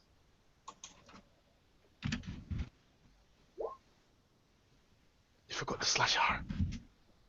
Oh, yeah. That'll be 7 for me. Alright, so how many do you want to spend on getting away, and how many do you want to spend on not having your ship collapse? I have 8 raises to counter you with. Well, I'll spend one raise to be successful and have us get away. Okay, nice And one. I'll pump the other 6 into reducing damage. Okay, so you've got 1, and he has 8 raises. He will spend some to increase your damage to your ship to the point where he has 8 raises. Okay, so it goes. So you got 1 damage on your ship. So 2, 3, 4, 5. So your ship is barely functionable, and he will spend 2 to make sure he notices your colors, and he will spend 2 to send one of his ships against you. That's boy. fine. So, is that fair? I think that's perfectly fair. We've got that's just grand. enough there going around. So, your ship sails across, like use the other ship as cover, and he's just firing at that ship, and you're like, "You've got this, it's fine." And then you wheel all the way round until you're like, "Yes, straight ahead, go for it, go for it, go for it," and you stop and you realize something strange. Like you were sure you counted 7 ships on your left, but as you came out of the cover, you only saw 6. As you turn around, you see this beautiful black with like gold laced sails ship with his sigil with their like sideways head, the bandana flying on it, and you see this like fairly thin man sitting on this giant throne chair in front of his like his mast, I suppose mast, and he's standing there, and then he points a finger at you, and you see him mouth fire, and you know those like wheel things that spin around, those like ball rope things that destroy mass. Yeah, it goes, and it literally takes out like the top half of your ship. It absolutely gets crushed, and you just about keep the ship going forward as you continue to sail on like half wind and the momentum that you already have. He shakes his head at you, and you seem like get up as he realizes you survived. And he's like, not bad. And he sort of like calls I'll out just sort to of his men. tip my hat to him as he sort of looks across. I'll just be like, wink at him, tip my hat, and then like carry on like polishing the ship. He like lifts up his own large hat and he tips it off. As he lifts it up, you can see this like running tattoo of a bandana on the back of his head. And he like tips up his hat and he like nods it straight towards you. And he puts it on and he shouts at his men. And you see 2 other ships break formation as they start to follow you. It'll take them a while to catch up. You've got like a day of momentum left, but your ship is busted and you have got to fix it. But you're away. Congratulations, guys. You got away from the destroyed town of Venusia.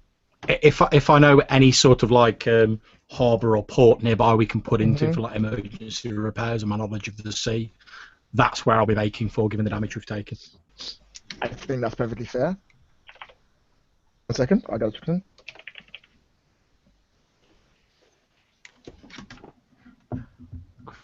Alright, so, first things first. Everyone's fine. The ship is kind of fucked. You've got to find a way. Guys, the ship is great, and you can keep going. And there is a place you can go to, quite nearby. You can either spend a hero point and tell me where it is, or you can let me spend a despair point and tell you where it is. Oh, I almost forgot! Oh no, you didn't roll any ones. Never mind. Okay, carry on. Fucking bullshit. I would like to ask whether I can get a hero point for my overconfidence, given that we've just single-handedly sailed like a tiny ship through a blockade. I already gave it to you. Oh, splendid. I gave it at the beginning of the game. You were like, "I'm gonna take these 10 guys on. Let's go." And I'm like, "Fuck it, yeah, have it. It's the same time. Fuck it, I'm not gonna fucking dick around with this. It's 1 point." The hero point can be spent for a plot point type thing. Yeah. Before, okay. Can I ask? You know, when you become helpless either through injury or through me using my whatever it's called virtue, how long does it take you to become unhelpless again? How do you heal? Not for the rest of the scene. You can still do stuff, but it costs you a hero point to do it. For the scene, so like when we then cut to something else or have a day's rest or whatever, we're back up. Or not? Yeah, I think because there's not much in here about healing, which I No. was a little bit surprised by. I was like, I'm looking to the main rulebook because I was like, how do I heal your damage, guys? And there's nothing about healing at all. So I'm like, oh, Okay, okay, well, well. I'm gonna spend my last hero point to. Are you sure you don't want me to spend my despair point to tell you where it is? That's fine. I'd rather you have the despair point for tomfoolery later on, man. Oh no, I'll get some more. Don't worry about it. I can I spend really hero don't point. mind at all. I would love to say where it is. Oh, I've got plenty. if you're willing to go for it, I wouldn't presume. Guys, let me spend mine. Come on. I'm with you, Lloyd. See, freaking Etsy's all about it. How many of these despair points are you? Is it just the one that you're going to spend, or? Just the one. Just the one. Are you sure you don't want to ramp it up and make it even worse? No, I can only spend one. I really can't spend any more than that.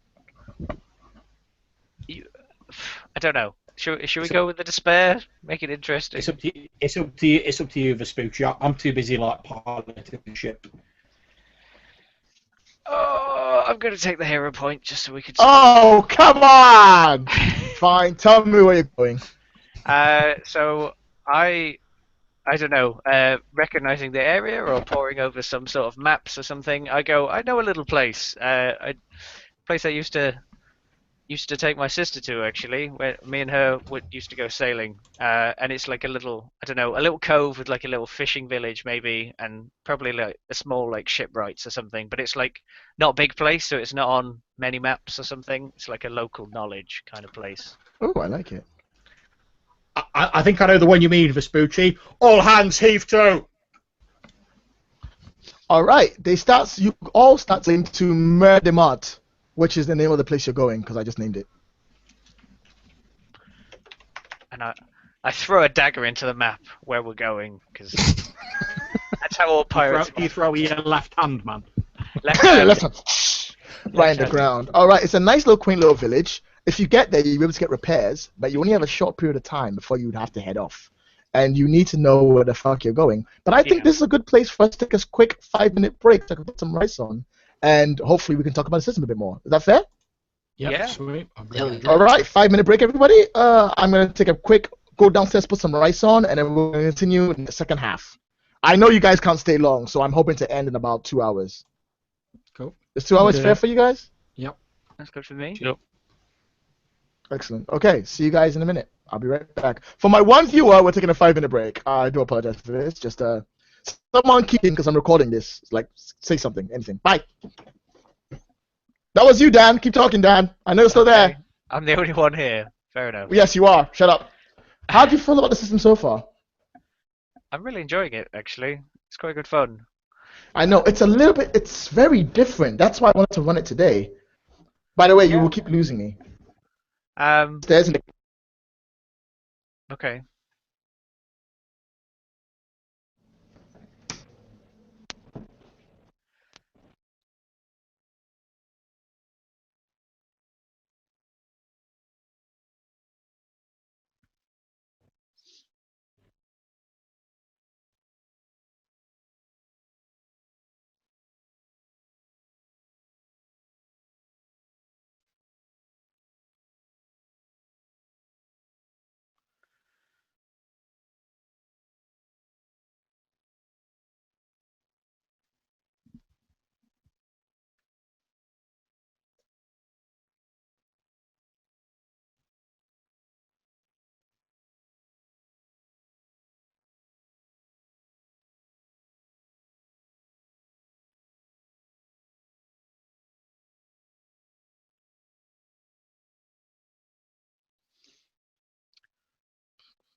Oh.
So how are you finding the system so far then, Dan? I'm actually really enjoying this.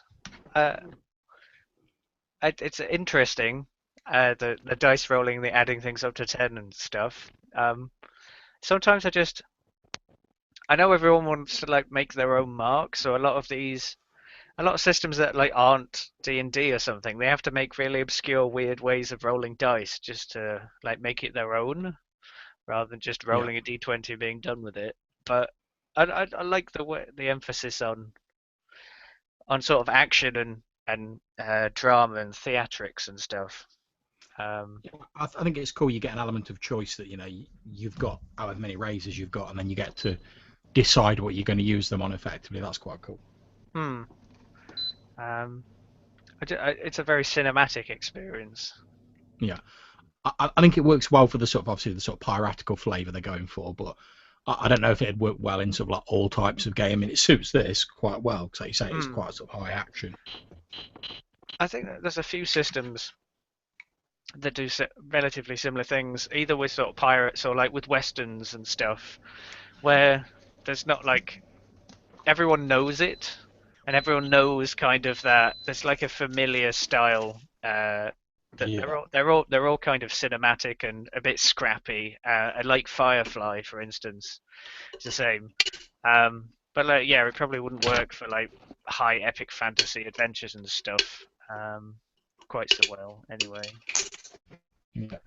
I've got to admit, I must confess, I've never actually played the Firefly system, so I don't really know much about it. You should totally get Lloyd to run a game for you, because we played an amazing game of Firefly. It's similar to all the sort of systems that he plays, like with Conan and the like. It's like quick and punchy, Cool. high on action. But for them, it's a bit. It's a bit more like this than it is Conan. It's like about playing scenes. It's like you're playing a TV show kind of more effectively. Like you have a scene and you will do things within that scene. There'll be problems and complications, and then you will kind of cut to the next scene where you go after something else. It was really good, actually. Excellent. I'm off to give that a go. He was planning on, because I mentioned it to him some time ago, that we should, because we had just had like the one game, but we didn't get a lot of space action in it. But it's one of those kind of typical stories where you're on one of the outer worlds, and you go to a bar and then start a bar fight, and then find out there's like some problem that you need to solve for the locals. But it was good fun. Had a good sense of humor, and the system was very decent for that. I've got to admit, I think that's one of the things I sort of quite like about the sort of like the pirate, and like you said, the sort of the western and the high action games. They've all got that sort of slightly tongue-in-cheek sort of element to them, where obviously you sort of you take the game seriously, as in you're role playing your character, etc. But there is still that like element of humor in it. It's not all sort of like dark and foreboding or anything like that. Oh, definitely, definitely. I do like that you can kind of have this quite grounded adventure, but it's quite intimate. It's generally on a smaller scale what you're dealing with, and then you have that banter back and forth. Yeah. there was I can't remember a whole lot about that Firefly game, but the crowning moment was one of the players we were with was playing a female character, and to distract a bunch of guys, did a striptease involving live dynamite, and then she just started lobbing it at them, and it was That was the moment when I went, okay, this game is just, I'm done. I can't control this plot anymore. I'm just gonna hold my breath and hope for the best. But how are you guys doing for you? How are you guys enjoying it so far? Very much so. Like I say, the dice system's taken a little bit of getting used to, but it's a new system, of course it is. Yeah, the problem is that I'm like, okay, so consequences and then moves and then there's extra actions. Like, it's too much. Fuck it. I can see it's a game that relies puts like quite a heavy sort of burden on the GM, because obviously you have to come up with like consequences for like pretty much everything. I know, like every action has to have a consequence, as well as you have to have the thing that the enemies are doing. So I'm like, oh my god, fucking Jesus Christ. Well, okay, let's do this, boys. You ready? Like, if there was no consequence and they'll just like roll and then we tally up raises, it won't be so bad. But consequences make my head spin a little bit, and I'll also put opportunities in there for you to do extra cool shit. Okay, so you're heading towards the Mer de Mant, which is the village of the ocean. A nice little quaint little town village. You can pull on in. You spent the hero point to get here, so you tell me about it. What's called NO. Well, as I was saying, it was a little place that me and my sister used to sail to in the early days. It's quite a small, quaint little cove, like fishing village, so they have the needs to like repair ships. But it's a peaceful place that doesn't appear on many maps because it's not really very important in the grand scale of things. But it's a little picturesque. Probably smells relatively bad in the summer. But nice, welcoming folk, I think, in general, and some nice places to walk, spend your time. Excellent. As you come in towards it, it's one of those like small little bays that's like naturally made, so it's actually, like I said, super picturesque. Coming on through, you see like small sailboats laying on the side. There's only space in the bay for one ship, which your ship being a small one, it fits just fine. Your crew members like barely get you there on the sails and everything else. You're exhausted, you're tired, you know you don't have long, you know there's probably ships coming after you. You've got to get some repairs, you've got to get it done. You come on into the small little docking area, you pull your ship in and it pulls on down. You see like a really short man coming up holding like a little he's holding like a sheet that he like writes with like tiny little ink that he like dips in the top.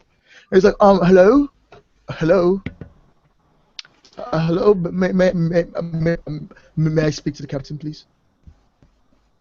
Hello there. Hi. Oh, that's quite loud. It's nice to meet you, but may I ask what your purpose is in this town? I've no fear, sir. We're simply looking for some repairs to our ship, and then we'll be on our way. If you can have your shipwright speak to our ship's carpenter, I'm sure he can give you a list of whatever repairs we need. He sort of stops, and then he sort of leans over his side, and like his eyes raise, and he's like, "Oh my, your ship looks a little bit this will take weeks even. I mean, we don't have that kind of wood or canvas in this area. Just patch her up the best you can, man. We need to get underway as quickly as possible. Do what you can. Yes, but we need payment, sir. We cannot just patch the ship. I'm surely you have some kind of income you wish for us to I'm sure you'll find the credit of the family Gaio is extremely good. Are you going to use your family name to move forward in this? That was Lloyd asking, by the way. All right, make me a roll. Intent. Okay, my intent is to get him to accept that. Obviously, we will give him like what money we can, but my intent is to get him to basically accept the rest on credit. I think that's perfectly fair. If you have wealth, to my family. If you have wealth, you can spend a one of your wealth points for extra die, and it's your first time using the skill in the scene, so you get an extra die anyway. That'll depend if anyone else is willing to chip wealth, because all of my wealth's tied up in the ship. As he's standing behind him, jingling a big bag of coin, so I'll provide you with a hero point for that. Not hero point, just 1 die for wealth per wealth that you spend. Oh, fair enough. Yep, do that one. It's just a bit of greasing the palms, helping things out. Your consequence is that while you're there, you have 5 points of damage to your ship. Every raise you spend will fix it before shit goes wrong. Okay. That's how. How many intense wealth points are you spending, Izzy? Just the one. Okay. How many dice are you rolling for this? Let's see. 1, 2, 3, 4, 5, 6. Plus 1 for being the first time I've used a skill. 7. Plus Oh, I forgot. Hey guys, I'm gonna use another rule system. Are you ready? I'm gonna spend a despair point. Difficulty is now 15. You have to get 15 to get a raise. To get I'd forgotten one about that. Well, I'm only rolling 8 dice, so that's not going to happen. Even if I give you a hero point for another 3, you're still probably not going to make it. Remember, you spend 1 and then you do 1 for every fix. So any raise is better than nothing.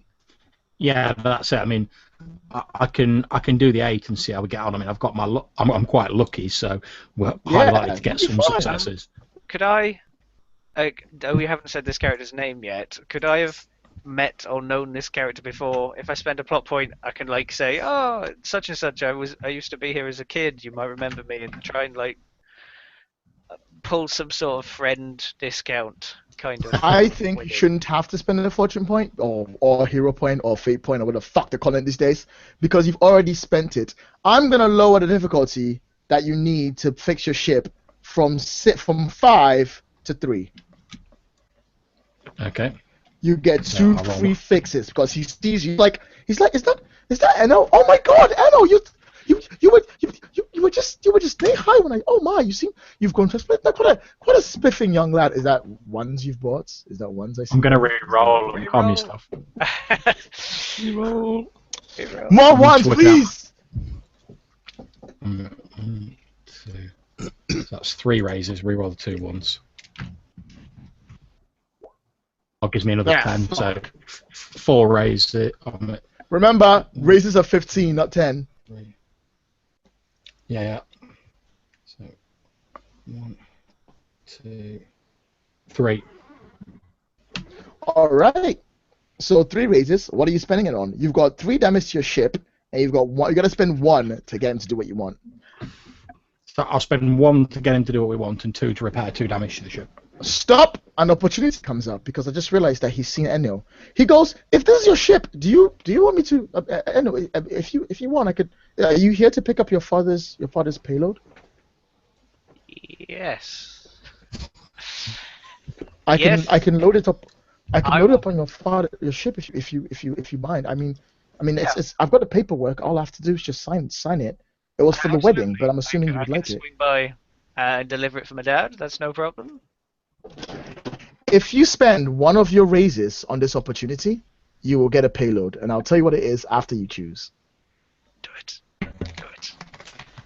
Okay, well, seeing that Vespucci has helped out with this, and it's thanks to his contact that we've actually got any repairs at all, I'm going to spend 1 on getting it done, 1 on repairs for the ship, and 1 to get the payload.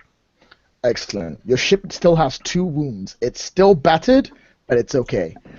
And he goes, "Excellent. We'll load it up. Oh, it's so good to see you. Will you? And he sort of stops and he seems like straight himself. Will you do me the honors of having dinner with my family tonight?" Seeing as these repairs aren't going to be finished anytime soon, then I don't see why not. I say, turning to the others.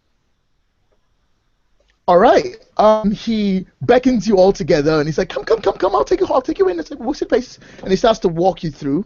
As he starts to walk up, he looks over and he starts speaking to one of the guys. This is like more of a he starts speaking like a really thicker Spanish dialect because this is not Spain. To this other dude next to him, and as he does so, the other guys nod, and you start walking forward. Funny enough, as you start walking forward, they start dragging out what looks like this giant covered weird metal thing. You're not quite sure what it is, but it's out of your sight before you can make sure what it is. He walks up and goes, "I'm sorry, I didn't introduce myself. I am Ezio Clark." it is a pleasure to meet you. Can I, just before we got dragged away from the ship, can I grab Leia? Just say, you're coming with us for dinner with the map, because I don't want to leave her anywhere she can slip away with them.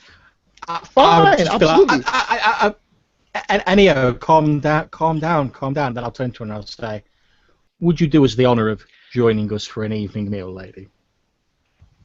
I would be more than delightful for, but I have nothing to wear. I'm sure a person of breeding and distinction such as yourself would make any item of clothing look absolutely superb, my dear. You see her like hold her heart. She's like, oh, but if you insist, and she stares you down, Enno. She's like, well, I still know that she was pulling tricks with the cards, which is why I'm impatient with her. So I glare at her back. So, yeah, she glares at you. She glares at Oscar Ezzy as well, and then she follows you guys along all the way down. You walk through this fairly quaint little village. There's a few kids here and there's a few children here and there. There's like there's like a few like it's a normal village. It's a normal village. Think, Lloyd.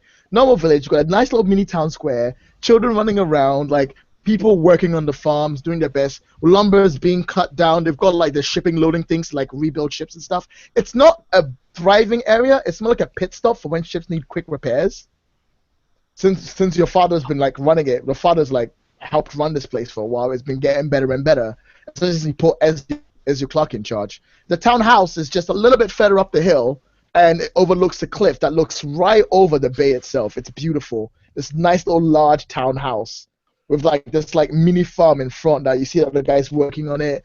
Like the women with the babies in the back, they're like working as well. Everyone's getting into it. People get like jugs of water, pouring it. They give you a nice little chin up. They like chin you guys in. They invite you guys down to come join them while they enjoy like they've got like I don't know why this has gone super Caribbean, but it has now. They've got like mini like coconut things. You know what? Fuck it. It's not Spain. It's now Caribbean Spain. They've got like coconuts like lined up, and someone's like chopping them and they're passing to kids, and like, the kids like drinking them. Going, ha ha ha! And like they like, invite you guys over. I'll look over at Azucena and I'll say, you know, if I ever thought about forsaking a life on the ocean waves, this is the sort of place I could settle down in. Oh, I know exactly what you mean, sir. I used to be a navigator myself. I used to help ships get to and fro. But the Vespuri family they saw my potential more as a harbor master, and also I didn't want to get hung, so they brought me here, which is it's nice. But I have a wife and a sweet little daughter. She's so sweet. Her name is Anna. I named her after your mother, Enno, of course, obviously. And she's a nice little girl, and it's just the three of us, and we watch over this place. And well, it's a fine family you work for, and a fine job you seem to be doing raising a family here, sir. Thank you. And Enno struts a little with his back straighter, with his chest puffed out. He's probably wearing quite a frilly shirt on as well. And then he grabs a coconut with his left hand and begins to... Fucking left hand! Oh my god! I'm gonna chop your fucking arm off!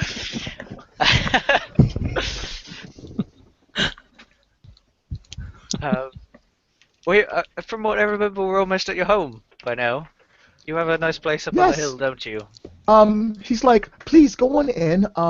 He goes on up. You see there's like well-dressed servants coming up. He's like, please make room for Master Vizuchi and his friends. Private rooms, please. There's a few in there. I don't usually use all the rooms. There's only 3 of us. But you go. And like he sends them off. He's like, I'll prepare dinner if you don't mind. And he goes off and he leaves you guys to your rooms. The servant comes up and starts taking you to your rooms and get changed and look fabulous if you want. I already look fabulous. I don't need to change. You took the words right out of my mouth, Ennio.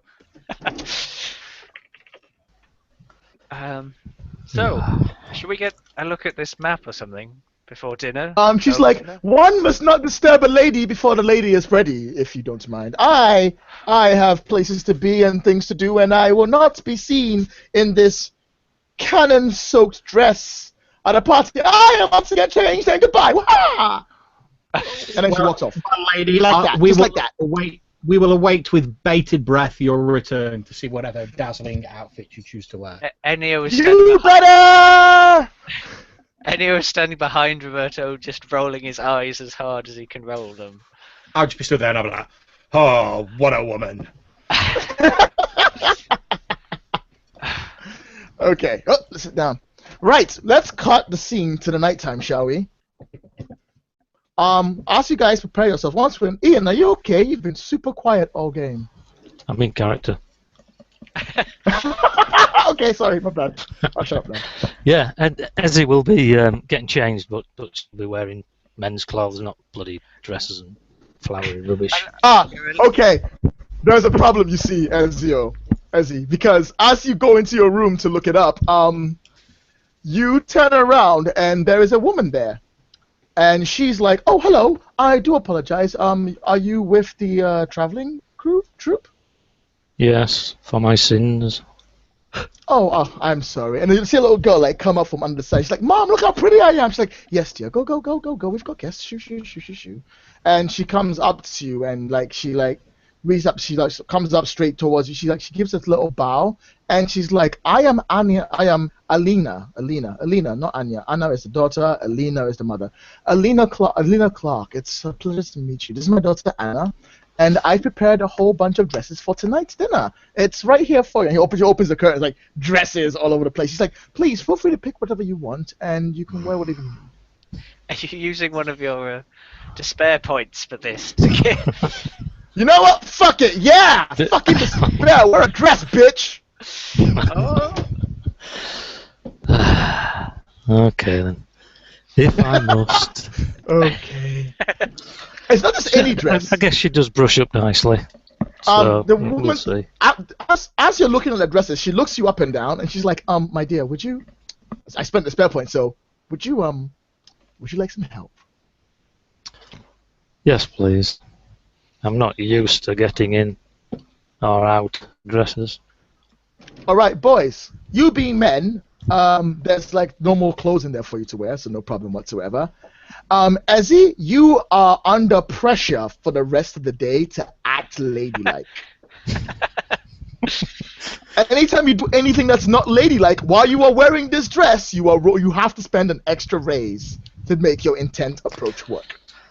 It's the whole Buffy episode where she has to try and fight in a dress and she can't, so she has to like cut it in half. Yeah. Also, if you win this dress, Yep. you will insult Ania and her daughter and everyone else in this house to do that. You spend the entire day being dressed up. You put makeup on you. They do all this shit on your body. You look fabulous as fuck. It's great. No, they don't do my hair up Actually, as well, do they? Yeah, they do. They No. fucking redo your hair.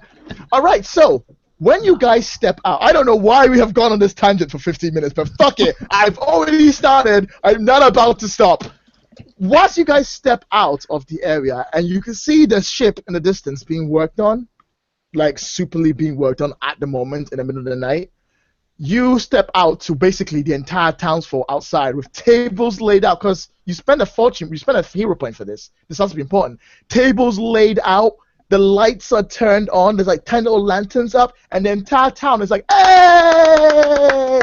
And like, Mr. Clark and Mrs. Clark are both standing there dressed up as nicely kind of best they want. They're like, I would like to welcome everyone to the people who have arrived upon the boats. Their crewmen are working right now, but if you like to, Ennio Vespucci, of the Count Vespucci, and Ennio comes on out and he's wearing like, Ennio, you're dressed nicely, aren't you? Like, Yes, all the time. all the time. Fucking, I can't help being fabulous. And they go, and the captain they're traveling with, Captain Roberto Gallo! Oh, that's his name. Oh, God, I'm so young. And Roberto steps out as well, and he's also dressed nicely. Looks like a nice police fine. And then you see, like, the hush, the music, everything stops. Everything just stops. Everything's super quiet. And he goes, and now I would like to welcome the lady of the crew, Mrs. Azena. Fuck my name. Mrs. Ezzy Azena Felici. And Yes. the light, like almost like the camera pans up to the stairs, and then stepping down in these lovely heels in this long, beautiful dress that flows around her leg with like tails on the side, like her arms exposed, with like this wonderful, sweet, pink, white number that she's wearing and her hair done up. Steps out Ezzy, looking as fabulous as fucking ever. And he also Since goes, you've, and also, sorry, what?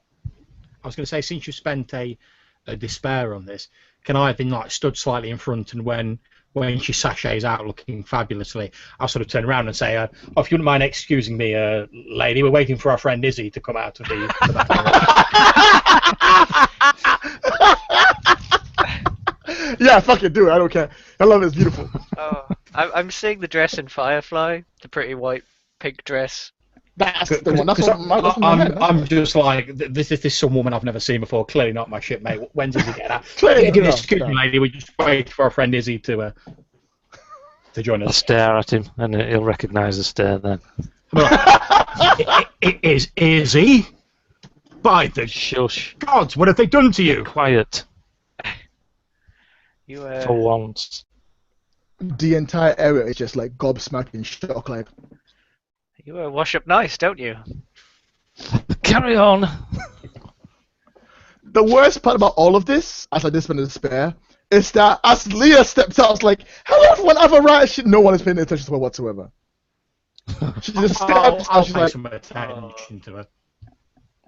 she's just, so like, she slumps on over to you, and like, she's just fold her arm. She's like, she's not that hot. As she approaches, I'll bow low, sort of doffing my hat, and I'll say, "My dear, you look fabulous." She goes, nice try. I already saw the way I'll you look say, at her. I'll just say, well, that was pure shock. I've never seen my shipmate dressed like that before. Of course, these common folk don't appreciate your magnificence. They're just common, simple folk. Well, Would you expect any more from them? Can a common person appreciate a fine work of art? That's fine, I guess. Yes, they can.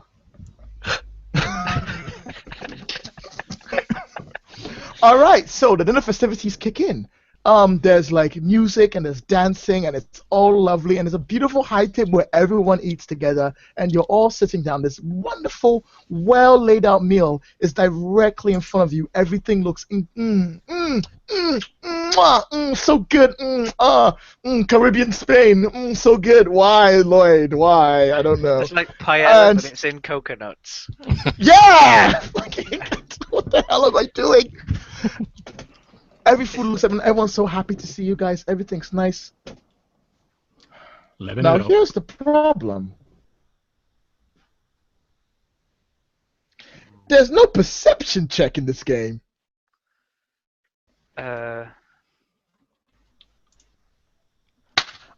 No problem. No need to do it. I know what I'll do. Give me 1 second. Let me just quickly check something before I continue. Remember, guys, you can always get hero points for failing rolls. Please remember this. I'm just gonna double check the GM section to make sure I've got this right. Okay. All of you sit down and sort of like sit down towards your meal. There's a lovely little meal in front of you. It just looks intricately immaculate. Like, so good. And everyone is sort of danced around and they sort of ask you to say your stories as to why you were here and what you were doing. If anyone would like to take a story, like take the moment to tell a story to the townsfolk. Yeah, I'll tell him a tale of naval daring do aboard the Lady of the Sea. I'll be telling him about how we escaped from Redbeard's fleet 3 years ago with nary a scratch They're like, on oh yeah, her. tell me the story. Oh, they love it. Make a roll. I think that's your intent is to tell the story. Then tell me the story, and I'll tell you what the consequences. Okay, no problems. Can I give him a dice for assisting in like doing dramatic sword fighting or something at the height of the stories? So you're gonna reenact the fight. You Yeah, need someone to reenact exactly. the fight with. We're gonna pick. Yeah. Oh, what, do I fight with the captain, or I will give a quick? Yeah, quick look to we can tussle backwards and forwards, the three of us, you know, get a bit of like amateur dramatics going on. Absolutely. I mean, no offense, guys, but you can't just be like, and we tell the story and we go to bed. You're like, you gotta act it out. So like, you gotta fight the captain, you gotta climb on the thing, you gotta look cool, Yeah. you gotta drag So Ezzy into it. I'll start off. I'll sort of, because I imagine we're all sort of like chipping in and telling bits of the story. So feel free to jump in anytime you want, guys. I'll sort of jump up onto one of the tables and like bend down, so I'm like sort of eye level with all the people. I'll be like, there we were. A black, cold sea ahead of us, only the moon to light our way. And that was when we saw them coming out of the shadow of the island. 4 of the biggest ships I've ever seen, and all flying the crimson flag of Redbeard's fleet. Guys, jump in anytime.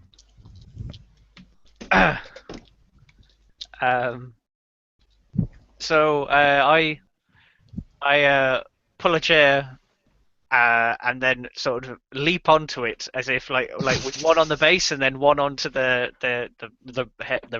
backrest, like I'm on the prow of a ship, and then like make actions that I'm like spotting across the sea as we see these 4 ships, and then I wheel it round and we set sail towards some, I don't know, nearby storm or something. We're gonna take them into a tempest to try and lose them.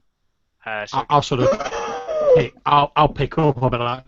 Vespucci was the first to spot the ships getting closer to us, but over to starboard, we saw these huge grey clouds, lightning flashing down from them, rain beating down. We knew it was madness to sail into a storm like that, but what do we care for the danger on the seas?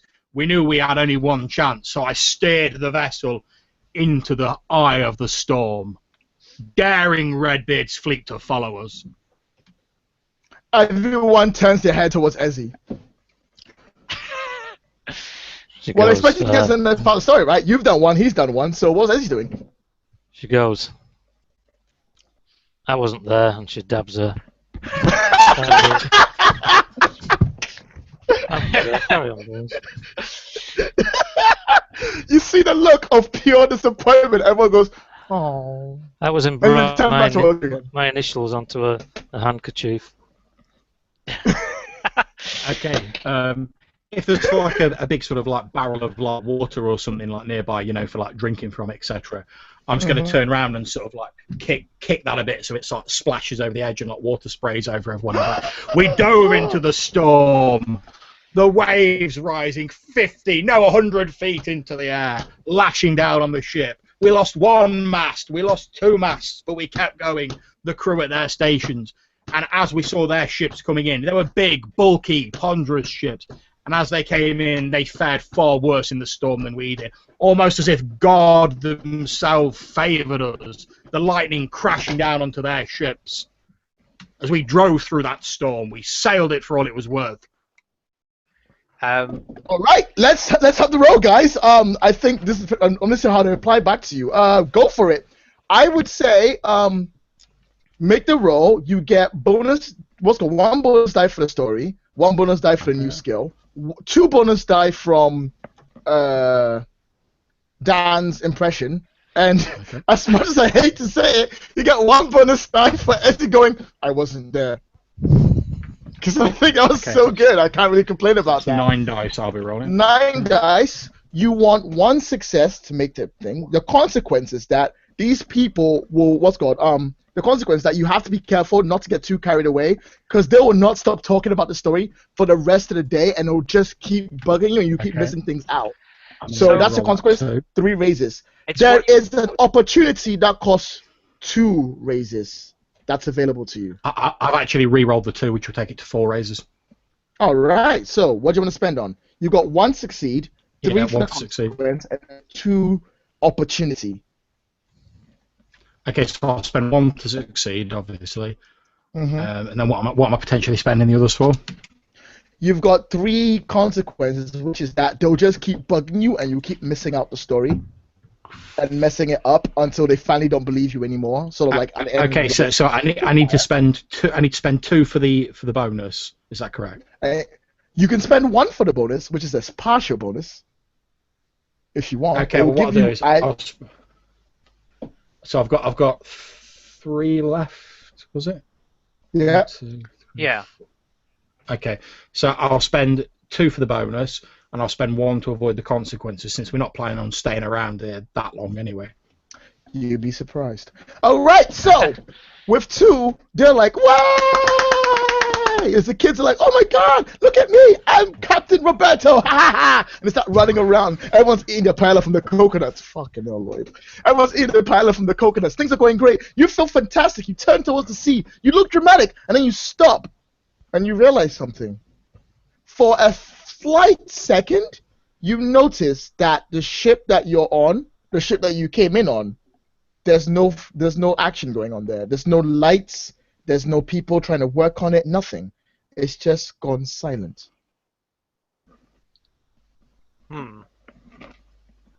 I don't see this, and I carry on like telling the story, and I draw my sword, my rapier, start brandishing it, and telling a part where I'm dueling some guy. One of the ships managed to catch us in the storm, and we're fighting deck to deck. And I tip the chair so the weight goes, and I skewer like a mango. And oh my God, they fucking love that. They're like the girl's like, "Oh my God, Eno, you're so hot." I don't know why they speak like Valley girls, but oh my God, yeah. It's a Spanish. Well, whilst Eno's like making an impression, I'm just gonna take like a little like spyglass out of my pocket and be like, and like look in the That's direction when of you our ship. spot your crew members, your actual crew members, have been bundled up and tied up to the mast. I'm gonna shout, Along with the "Shipmates, there's workers, some and some of them treachery are afoot dead. here!" The townsfolk go, "What do you mean? What's going on? What's happening?" And they start to get up. As sinking from the shadows, you spot about maybe 7 people making their way towards you. I presume these Alright, people guys, are pirates and not locals. Yeah, they're definitely not locals. They're slowly coming from the shadows, and they've got cutlasses and guns as they slink towards you. What's your intent, guys? What I want to do is either flick the mango off the sword or grab it and throw it at them. No, stop. Do the description after you said your intent. Your intent is just what you basically want to do, and then your approach is your description. I want to try and intercept these people before they get to the children and the crowds and the little hamlet place that I love dearly. I love it. It's beautiful. That's your intent. What about you two? I want to try and help the sort of whilst Enio's doing that, I'm going to be like actually helping like the people to get away, basically. So get them out of harm's way before this shit gets real. Your intent is to keep the kids away from the bad guys. I like that too. That's perfectly fine. And what about you, Ezzy? In your dress?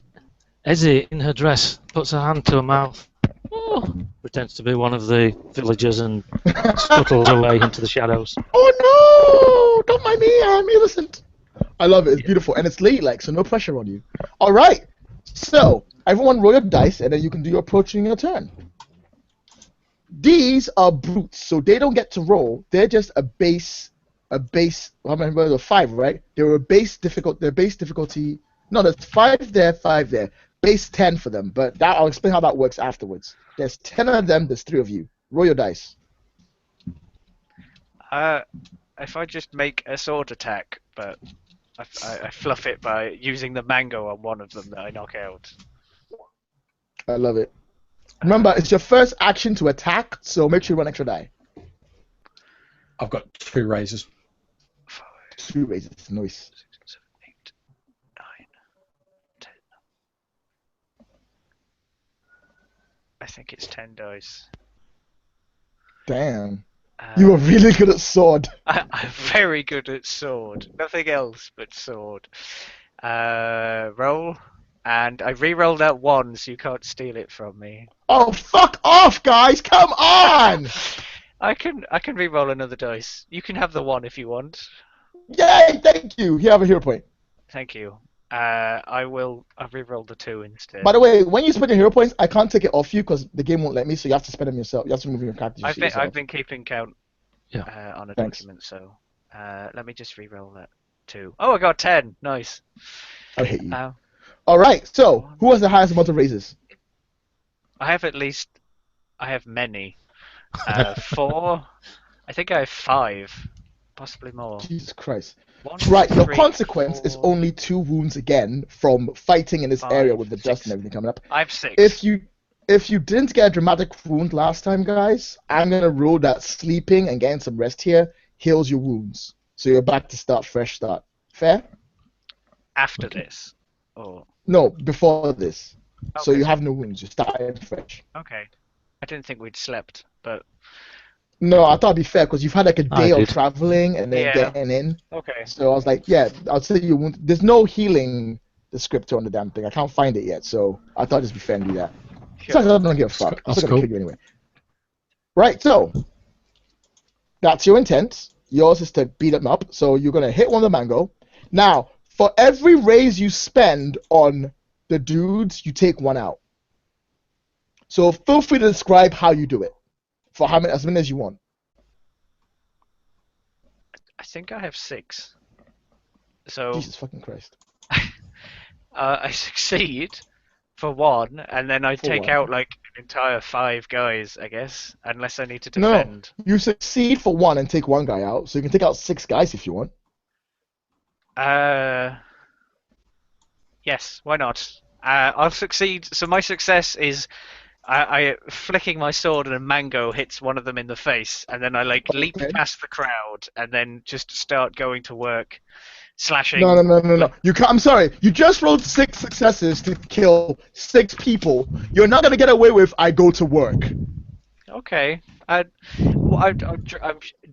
always do the V's, so I'm slashing across people, leaving these big bloody gouges in the front of them.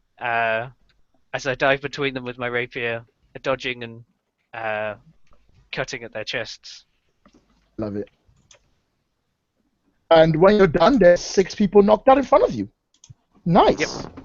Who's next? So you will take the consequence of 2 wounds. So remember that. Who's next? Do you want me to go? Because all I'm doing is like shepherding people out of the way effectively. Yep, go for it. So yes, so I've got 2 raises, so 1 for success, and I'll keep the other one. Excellent. So you keep the other raise, so you're fine there. But that means that you still have your 2 consequences to worry about, and you move them forward. Yep. For you once again, is consequences for you too, Ian. So how many raises were you doing? I got 2 raises to disappear into the shadows. I think I like it. You can spend 2 to disappear in the shadows, but you're still taking 2 wounds for not clearing the consequence. In which case, you were not attacked by the 4 guys left over. The 4 guys left over. Okay, I don't think they're going to go after you, Roberto, because that dude over there just killed 6 people. So they're gonna jump him. So, in which case, Dan, please take 4 wounds unless you have some things to clear it. I don't think so. So. Yeah, they just can jump you like, fuck that. Can I potentially use one of my raises to stop one of the damage on him? So like, as someone leaps at him and I'm shepherding people out of the way, maybe I like parry one of the blows with my sword and then carry on like shepherding people out of the way, just to knock his down by 1. I love it. You can parry and kick him off the edge so he falls into the water too. While you're at it. Take it out. So yeah, you only take 3 wounds. Well, on the 2 that I also took from doing my thing, or. Yep. So I have 5.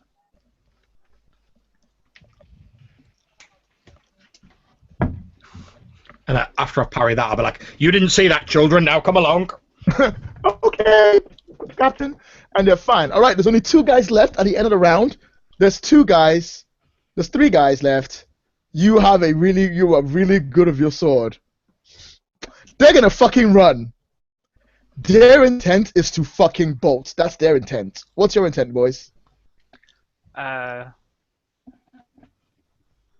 could try kill them all, or we could try capture one of them for some sort of intel. I think I want to try and capture one, so I get an idea of how many there are in, like, so I can grill him basically, or what's the best way to attack them later. I love it. Keep it in mind. And what about you 2? You can't step out of this because the guys are running. Yeah, one of them's going to run past me, so I'll grab him by the throat as he passes by and take him to the floor and just stand on his chest. I love it. It's not very ladylike though, so it'll cost you 2 points. And what about you? I'm just gonna point my pistol at one of the fleeing men as I've sort of like shoot people off, and then I'm just gonna go. Nice. Roll, boys.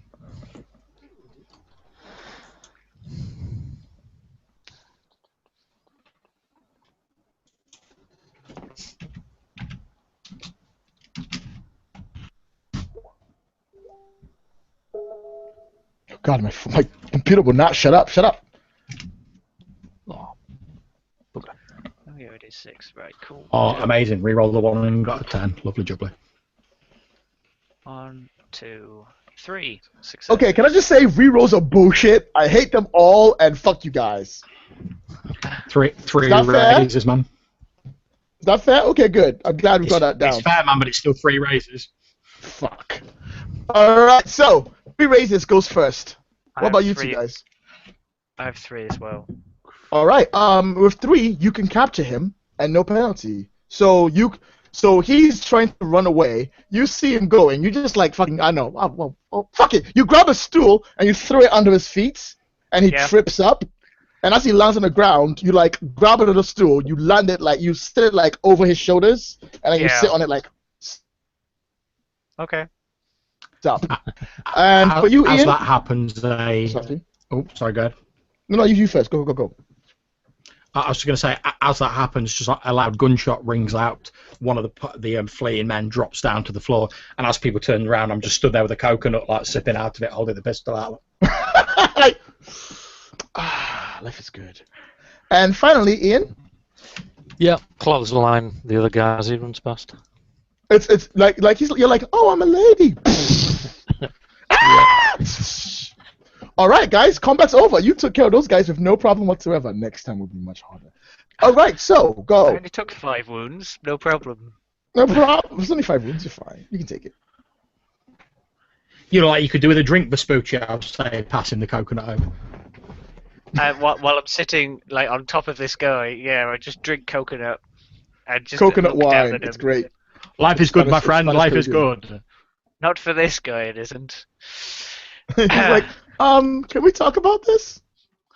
No, he's not. He's a hardened pirate. He's like, yar, or some shit. I don't know. He's like, yar, you haven't seen the likes of me. There's another one here.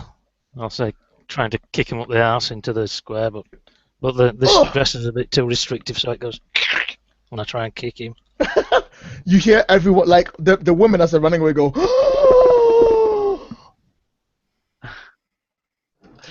I'm sure between the 2 of them, we can understand what's going on. I mean, so, well, if nothing else, that matter clears up who the true lady is in this little scene. I'll say, gesturing to Leah.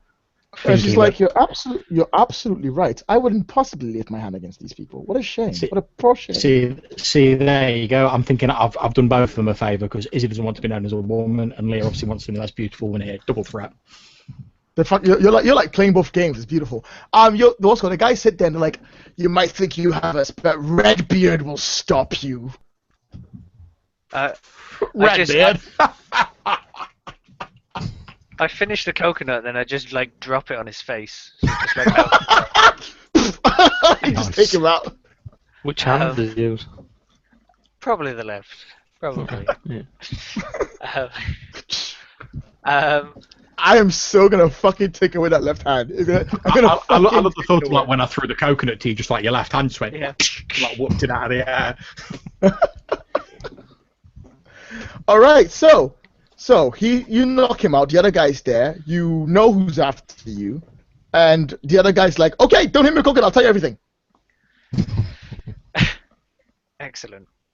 So we want to know like roughly how many they are. Like, their ship's not in the cove, so how many ships there are around here, and where, like, which direction they came from, how we can get the jump on them. The ships are just beyond the border. They're waiting for us to light the fire in the lighthouse.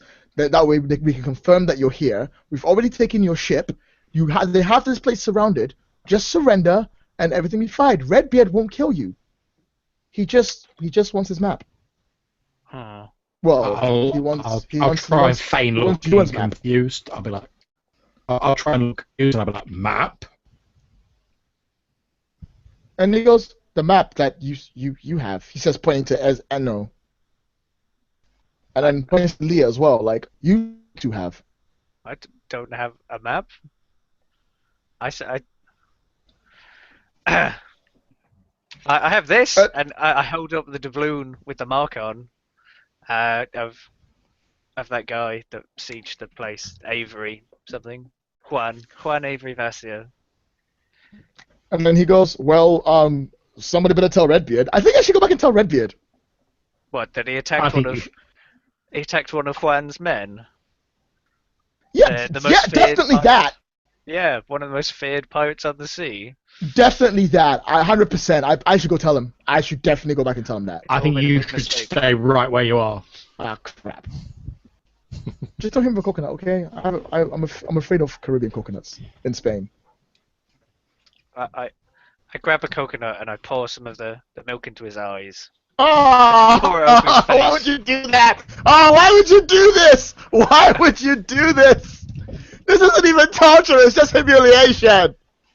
I'm gonna look around at the others and say, well, we can't allow Redbeard's fleet to come through it. These villagers won't stand a chance.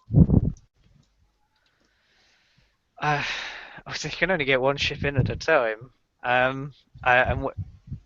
It wouldn't take a great ship. As long as they have a few cannons, they could blast this village out of existence. But I don't. I mean, presuming it's sort of nighttime, like we may be able to slink by potentially, but can we get the entire village on our ship? Or are they gonna have your ship is just about big enough to, and you've probably lost some crewmen from those guys. Okay. Is the other option that they sneak up? Like, is it quite like? Is this little cove? Is it on its own island, or like could they sneak deeper into the undergrowth? They could try and find some caves to hide in and hope no one finds them there. The options are plentiful. It's up to you which one you think is most important. Do you want to risk it?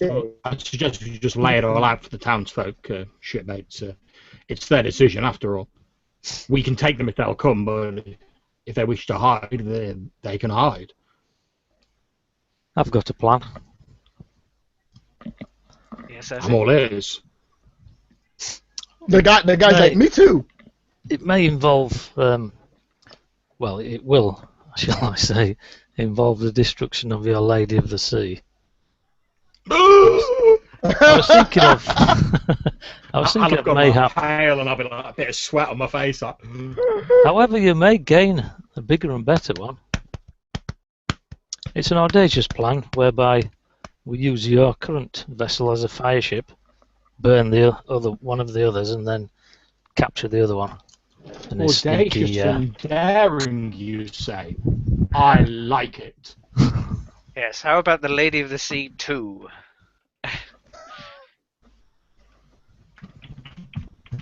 I'm sure an upgrade wouldn't be amiss.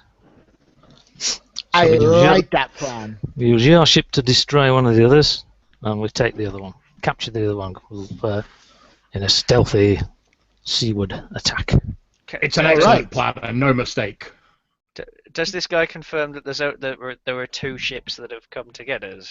He definitely confirms there are two ships that comes together. Do we believe him? That is up to you. Insight checks or whatever they call them. No, you can try and intimidate him. Okay. Oh, we could send someone just to the top of the knoll over there to have a look before we'd make this plan. Yes, that might take time, and it might be hard to spot them. Or spot all of them off the coast. You also know if you light the fire in the lighthouse on the townhouse, the ships will light up their flames and come in. Okay, so we have to take our ship back first, and then we can light the signal fire. Okay, I'm going to turn to sort of like the town elder. Sorry, I forget his name. What's it Ezio. Ezio Clark. I'm going to turn to him and say, Ezio, you've got a choice here. Soon Redbeard's fleet are going to come through this village, and I wouldn't give two doubloons for anyone's chance as who they come across. You can either try and hide in the caves, or you can come aboard with us. We're going to try and take one of their ships. That should give us enough room to fit all of your people on board. But these are your people. The decision's yours. You're letting me. He looks over at you, Volusia. What's going on? No, he's like, you want me to decide? I mean, you know this place fairly well. Do you? I mean, do you think hiding is a good option, or do you want to come with us once we've liberated one of these ships? He looks over at he looks over at his wife, and his wife sort of comes up to him, and Anaya comes up to him, and she takes him, and she's a lot bigger than he is. She's a fairly like I said, she's a large woman, okay. And she sort of takes him into his arm, into her bosom, and then she strokes his hair a little bit, and then he looks up at her and he smiles a little bit, and he smiles towards you, and he sort of nods, and then he takes a really deep breath. They seem like cock his neck back and forth. And then his voice goes a little bit dark, and he goes, I think we should do something different. What do you suggest?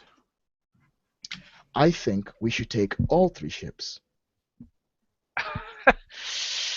God damn it, Ezio, you're a man after my own heart. All 3 ships it is.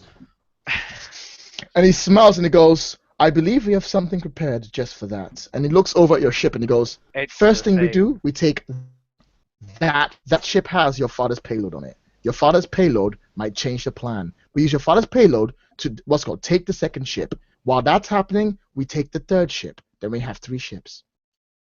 I love it. He looks at his wife. He goes, Anaya, get me my guns and sword. And she goes, sure thing, honey. And then she runs on in. And whilst he's doing that, he stretches out. He takes off his suit and shirt, and you see his body is covered in these nasty scars, running all over him. And so stretches his head and he goes, Mr. Velushi, I promised your father I would no longer take to a life of piracy. Are you granting me the chance to do it again? Absolutely. And he nods and he goes, leave the 2nd and 3rd. Leave the 2nd ship to me. The 1st ship is yours. Ah, so you have a militia that you could lead. He turns towards the men, whom you also start to notice for the first time, is that they're all fairly buff, incredibly strong people, and they start getting pirate gear on. They got the bandanas, they start stripping on the shoes, they start putting on the shirts, and they're like, the 2nd ship is ours. And they go, yeah, Ezio the Terrible, Ezio the Terrible. You remember that name? Ezio the Terrible used to rule be the Seven of the Seas, just not as powerful as you and Vesula, but pretty much on the cusp. He was said to have been killed by your father maybe 10 years ago. I forgot this was my dad's pirate retirement home. All right, guys, that ship is done. I'll clasp Ezio by the arm just as we're closing the scene, and I'll say, we came in here with 1 ship. We'll all leave together with a fleet of ships. I like the way you think, Captain Roberto. And you see the confidence has come in his voice again. He's manned up and shit. It's great. So in the background, I'm just starting to undo all these bloody laces and stuff. If the men are getting stripped down, so am I. Laces, shit. Get me out of this dress. Alright, guys, this is going to be a 3-step approach. What I mean by that is a dramatic scene. It takes place over the course of the night. You have 3 goals. 1 ship is fine, but your first approach is get your ship. Yeah. 2nd approach is get your ship working. 3rd approach is take out the other ship. So 3 steps. Just like Fate, you can take a step back, and you can forward things a little bit more than before. See what I mean? So, your first goal is take your ship. What is your intent? I suggest we all like swim round to the other side of the ship and then like climb up, because I'll be expecting us to come from the land. Whereas if we come from the side that's facing the sea, they won't be expecting that. I had pretty much the same plan. Yeah. Great minds think alike, Kenio. Great minds think alike. Absolutely. I love it. All right. Guys. If that's what everyone's plan is, go for the roll to do that. And the consequences, it's a straight roll. I'm not rolling against you until you fight Redbeard. Redbeard is going to be your fucking problem. Go for the roll. Sorry, what was that? I was just gonna say, with Azzy wanting to get out of the dress, I would like to go to her and go, "Do you trust me?" Yes. I say, "Good enough." Regardless of a reaction, like I barely waited for it, and then I just really, really quickly, basically attack around her with a sword, cutting all the useless frills and cutting the dress short, and maybe leaving a bit of a V again, and then whing, and all of it falls off at once. And she's I in fucking love it. Don't even spend a hero point for that. Dress. Okay. Okay, I guess that works. The woman I've rolled 2 raises, Lloyd, and there's a 1 left over that you can have if you want. Is that 1? Baby, take a hero point. So good, you can have 1. It's fine. I don't mind. It's okay, get 1. I'll take that despair. So good.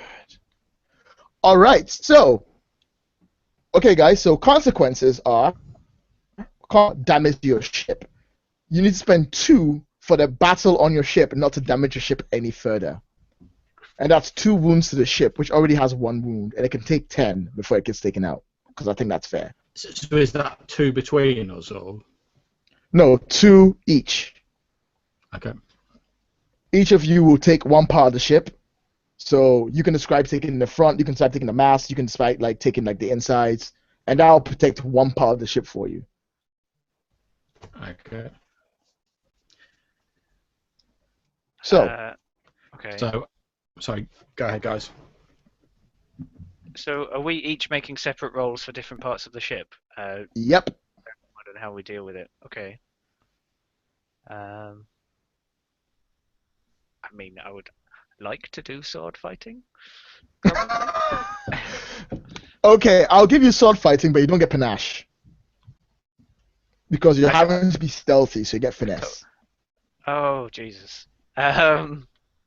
Still probably one of the best things I can do. Look on the bright side, man. I've got no sword fighting. I'm a captain and I don't know how to use the sword in a game where Lloyd has made pirates turn up. Okay. I'm all about Actually- sailing and shooting, man. Would I be able to using? No, they're not. They're Redbeard's pirates. I was going to say I was going to bluff my way using the coin, but I can't because they're wrong pirate. So yeah, I'll sword fight. No. It'll work for Redbeard's pirate. Redbeard works underneath Yuan. Oh, okay. Could I use panache and then persuade them using diplomacy or something? Diplomacy or tempt. Yes, or but you whatever need it to is. spend 2 raises to do it because you've changed your approach. Okay. So tempt is it? Am I bluffing or? I'll give you bluff, yeah. Oh, whatever it is. Tempt. Yeah. Okay, so if I do panache and tempt and I use the coin basically to blag my way on board into maybe to try and get to the crew to then release them. I like it. Do it. Remember, it'll Okay. cost 2 raises to do it, and then you need 2 more to make sure the ship doesn't get damaged. Okay. And then finally, while you do that, Ian, what's Ezzy doing? Ezzy will probably take the rear of the ship. Coming in, nice and slow, killing. She's been pissed off having to wear a dress all evening. She's Go just for taking it. people out from the I love it. shadows. I love it. Do it. Make the rolls. You know that when Ezzy was wearing that dress earlier, the other 2 of us were stood there going, "Oh, someone's going to pay for this later on." Yeah. So, look, someone's gonna fucking die. Someone is going to fucking die somewhere. I bet to God. Yep, 4. that's 4 raises. I got 4 as well. All right, nice work, guys. Okay, so 4 raises. 4 raises. You've got 2 you can do it with. For you, Enno, and 2 to avoid the consequence. So you go in smooth on. You flash your coin. You're like, "Excuse me, gentlemen, I belong here," And they're like, what do you mean by you? I belong here. Okay, sorry. And you sneak on down, and you're by the end with the crew. And as you're cutting it up, behind all of you, like fucking Roberto like swings on over to the top. But of course, it's because it's Roberto, he doesn't fucking care about actually like fucking stealth. He's just like, haha! I've come to take back my ship. To the front, pretty much that's how I'm going in. And you can spend your 1 to do it, and you've got 3, right? Red? Yeah. Do you want to spend an opportunity? An opportunity's just come up. The opportunity is that you can find out where exactly Redbeard's ship is and go straight for him. That's one of the guys, as you're fighting, will reveal it to you. Okay, now I think that Ezzy has spent far too long being cooped up in that dress, and I know that she's the sort of merciless person who prefers to cut straight to the heart of any matter and go for the leader since we've spent some time together. So I'm going to spend that point to find out where Redbeard's ship is, and as I'm fighting backwards and forwards and this guy's revealed it, I'm just going to look over and shout, Ezzy, Redbeard's over there on the port side, and basically shout the directions. So I know Ezzy looks quitting the head off the snake. So. Yeah, the reason why is because as you're fighting that guy, he's like, man, what's going on? Put the light out! Put the light out! And like someone starts like waving a light frantically, and you see another ship light up, which you see the flag of Redbeard, which is like crossbones at the bottom, right? A skull, but it's a red flag, like a really thick red flag is flying. You see the lights put right over, so you can see that it's red. And you're like, it's that's definitely where it's fucking is. And finally, you've got 4 successes, right? Ian? Yep. All right, you can spend 1 to do what you need to. You've got 2 to spend, and you've got 3 extra 1. What can I give you? Can I give an opportunity with that extra 1? I've already given the opportunity out. I'll tell you what. The opportunity is that you can have the ship fire a cannon, or at Redbeard's ship to get the range or something. Oh, I'll give you that. You can fire the cannon at Redbeard's ship to get the range. Nice idea. I'm not sure. That's what. Yeah, I can pass it on. Is it? I can pass it on. If that's what these sailor types do. Oh no! Yeah, pass on. You okay? You're like, I think it's about 300 meters to the right, bit more to the left, maybe a bit more to the right. I'm not quite sure. Lloyd doesn't know how to do this on ships. Fire! Full cannon fire! All right, guys. The first part is done. The second part is finding the other ship, which you've done an opportunity. So now you know where Redbeard's ship is. Redbeard's ship is heading straight towards you. You were heading towards Redbeard's ship. I'm assuming, right? So this is now a ship battle. So, ship battles. Oh my god. Are you guys ready for some more rules? Yep.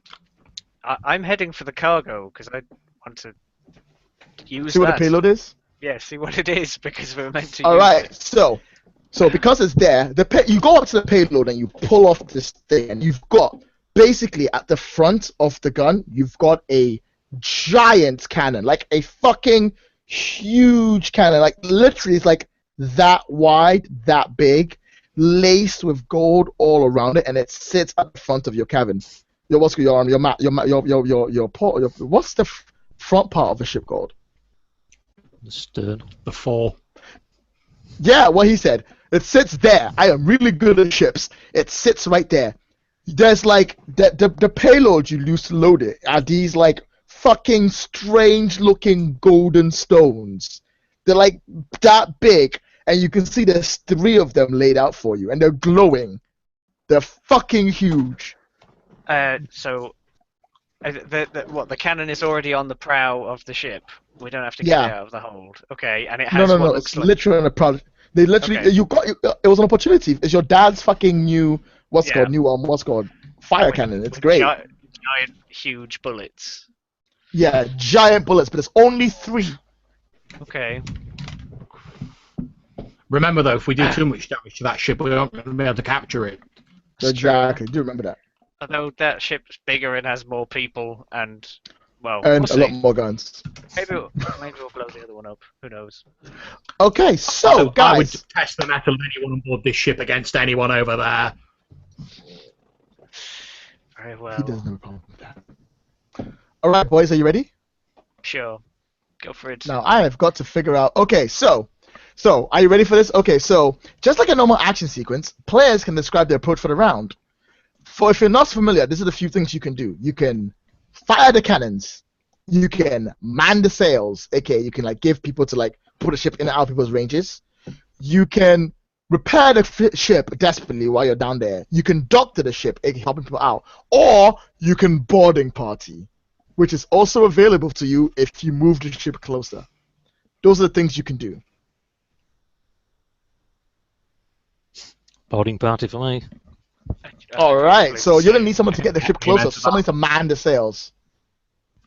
I'll man the sails. I'm like, okay. I'm gonna bring her in on the port side. Everyone, get ready to board. I love it. You're man the sails. You're doing that. What are you doing, Eno? I boarding party. All I can do is sword. I can sword and I can talk. Okay, so your plan. Exactly.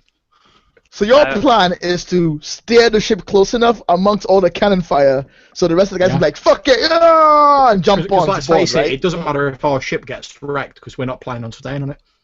Which is also true. All right, let's do this. So you are going to roll against Redbeard, who is a pirate's villain. He mans up and he's like, "They're coming! Fire the cannons!" And he starts trying to maneuver the ship around so he can fire the cannons. As you guys are like fucking bolting forward, like fucking full speed ahead, going please, please, please, please, please, please, please, please. All right, here we go. Spend an AM hero point, do remind me. Spending one. Yeah. I will steal it from me. What does that do? Sorry. Gives you an extra Gives dice. you one die to roll. All right, that's cool. Yeah, I'll go for that then. Now, if someone helps you, they can give you their hero point for 3 dice to roll. I'll do that. And if you've not used your sailing skill, get an extra die. So I'm on 11. I'm sending a hero point over to you for 3 extra rolls. Sweet, yeah, that put me on 11. His goal is to put pressure on you using the firing so you can't get closer. Oh, look at that beautiful roll. That's beautiful. Oh, but guys, you're all rolling, by the way. You're all rolling separately. Yeah. Just heads All up. right, I'm just going to re-roll that. Am I rolling for my boarding? What? As part of the steering, or? No, part of the boarding party. Okay, so because I didn't he'll probably spend successful. I thought we were waiting to no. get there. But... Well, it depends. If he's successful, then it will matter. If not, it won't matter. You need to spend points on it. But you should still roll because you're still part of the action tapes. Remember, guys, you can always choose to fail your intent and get fortune points. This boarding... I'm on 6 razors. Is the boarding the act of boarding the other ship in terms of like athletics, or fighting on the other ship in terms of killing people? Boarding the other ship in terms of athletics. Right. It's actually getting there. Okay. Actually getting there. That's 5, What? 6. I'm on 6 races to bring the ship in and get it close enough. All right. He is going to try and put pressure on you. He has 1, 2. Fuck, that's terrible. Oh well, they do better now. So let's find out. 1, 2, 3, 4 raises. Fuck maths. Okay, so I'm going to spend, out of my 6 raises, I'm going to spend 1 to be successful, 4 to cancel his out, and then I've still got 2 left. Oh, I love it. You're going to spend 4 to cancel his like shots out. Yep. Yeah, cool. So spend 1 to be successful. Just put that down there right now. And then we go down to 4 successes, which is him. So he'll spend he'll spend 2 to basically keep the ship still in its control, so he doesn't lose control as a consequence. And he'll spend 2 to try and stop you, but you can spend 2 back, if that's okay with you. And since you've just done that, you can also spend 2 more to avoid any consequence of your ship being damaged. Yeah, you're there. Right, you boys, have you boys rolled? Yes, I have a 1 that you can take. Have some fate points, have some fortune points. It's good for me. I love it. I got 4. Oh baby, he loves it. I've got 3. Right, 4, go. It will once again damage of 2 wounds, if you what's called on top of your consequence just from people fighting you as you're boarding. Okay, so I could succeed and successfully defend. And for you, because someone pointed things out to you and you got that last opportunity, your opportunity is that you can go straight to Redbeard without by cutting through his men. Yep. So grabbing hold of a rope, I'll just swing straight across above everyone's heads up to the steering position on the other ship. I'll land. Oh, I love it. It's fucking beautiful. Da da da da da da da. Wait, that's the wrong song. Da da da da da da da. No, that's the wrong one as well. Fuck! I can't remember. Anyway, carry on. Pirates of the Caribbean. Yeah. Yeah, I was trying to remember the team. Second All right, one what as about you? You're okay. I That's have everyone's point spent, right? Yeah, I have 3 Oh, you left, successes. I don't know what if that's got me onto the ship or. 1 will get you onto the ship easily, and 2 avoid all consequences. Okay, sweet. Do that. All right, boys. So just to lay out what just happened, right? You guys got on your ship. You went Redbeard's there, and like fucking Robert got his ship. I don't know why he stepped on a pedal, but you step on a fucking pedal and you like bolt straight for him. He turns the ship around. He's firing constantly, but you're just keeping out of his range and getting inside closer. You get close enough so both you and both Ezzy and Eno can swing in and land. Eno swings and lands next to next to Redbeard, and you swing in and land next to the rest of the crew. And the other crew on your ship are gonna fucking start swinging in as well, because fuck it, let's get this all done. They're all about this. It's great. So, here's the good news. Good news is you're all on the ship. Bad news is you are fighting Redbeard on the ship by yourself. Oh wait, hold up. No one with the extra things. All right, so your ship is parked next to each other. You're all pretty much within close range. He has about maybe like 50 men on his ship, but you've got 30. So I'm gonna say there's 20 loose men who are gonna attack you, along with Redbeard. Go. What's your intent? Okay. My intention is to engage his like generic crew, giving Ezzy the chance to like deal with Redbeard himself. I love it. It's beautiful. I was going to cut up generic crew as well for giving our assassin the space to do what she does best. Excellent. Assassin. And what about you, Ezio? Ezzy? Ezzy, well, she's landed within striking distance of him, so she's just got. Her intention is death. She knows he's a ruthless pirate captain, so he's going down. And his intention is to beat the living shit out of you, and absolutely make you basically his bitch, but not in a sexual terms, like just be. Oh god damn it, Lloyd. Right, all right, boys, let's roll some dice. Also, guys, guess what? What? Spending 1 point on you, Ezzy. You need 15 to make a raise. Ouch. You know I love you, girl. That's why. Right.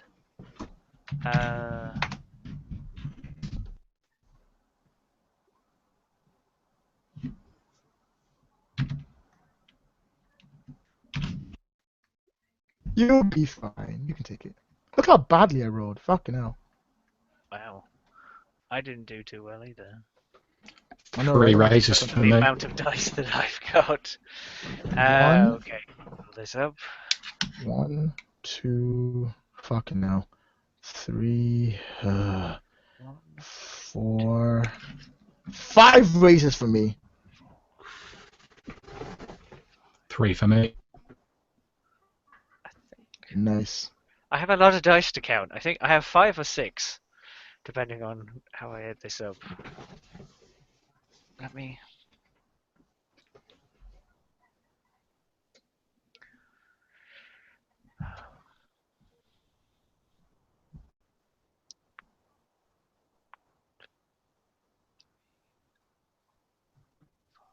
Yes, I think this it's math is a 5. very important part of the game. I'm really sorry about that. Oh. In fact, I have a reroll, don't I? God damn you, Yeah. rerolls. So I done with I the can only rerolls. reroll 1 dice, not all of them, like some people. Yeah, thing is though, man, even if I re-roll my dice, I'm pretty much only ever guaranteed really to get 2 or 3 successes, 5. unless I get like a silly roll. I think I've got 5. Fucking amazing. Still pretty cool. All right, so I'm on 5. You're on 5. I go first. Hey, yo, Ezzy. Hello. Guess what? I'm Guess going what, to be Ezzy? the old bitch. You're gonna be my bitch tonight. It's gonna be great. Okay, so the first thing he does is that he pulls out a gun and he shoots you, like straight up right there. He spends one of his races to do that, and he'll spend 2 more to ensure it works. And because he has quick reflexes, it counts as 4 races. How are you doing? So the bullet hits me square in the chest. Square in the chest? Okay, in that case, because it's a gun, you take 1 dramatic wound automatically, and then you take 3 more wounds. Right. So what's the game mechanics for dramatic wounds again? That it when you spurs have your on, first basically, dramatic doesn't it? wound, when you have your first dramatic Yeah. wound, you roll an extra die every time you attack. Yeah. When you have the Yeah. second, villains gain Got- 2 bonus dice against you. Got Yeah. my mad And up. then when you have the Yeah. third, your dice explode. That's good. So I know, right? 1 dramatic and 3 normal. Yeah, Oh, okay. I tell you Yep. what, I have a secondary roll. And that's it. And he spends 3 on you, and he keeps 2 for later, just in case you come after him. All right, who's Another on hole 4? in my pretty body. Oh, I'm so sorry. All right, so that's him done. Next up is the other 5, which is Eno. Eno, there I'm are 5, yeah. 20 people on the table on the board. I guess I best start clearing the table. I'm only like 1 play off having 6, which is annoying, but that's 5 people. So I swing over and then dive straight into combat with a mass of people, dodging and weaving and swinging out. This time, because there's so many people, I don't have chance to do the signature V. So I'm just slashing and putting people down with these light, quick rapier hits to their vitals. How many are you spending? I'm going to spend all 5. Oh, baby, I love it. You take 5 guys down by yourself.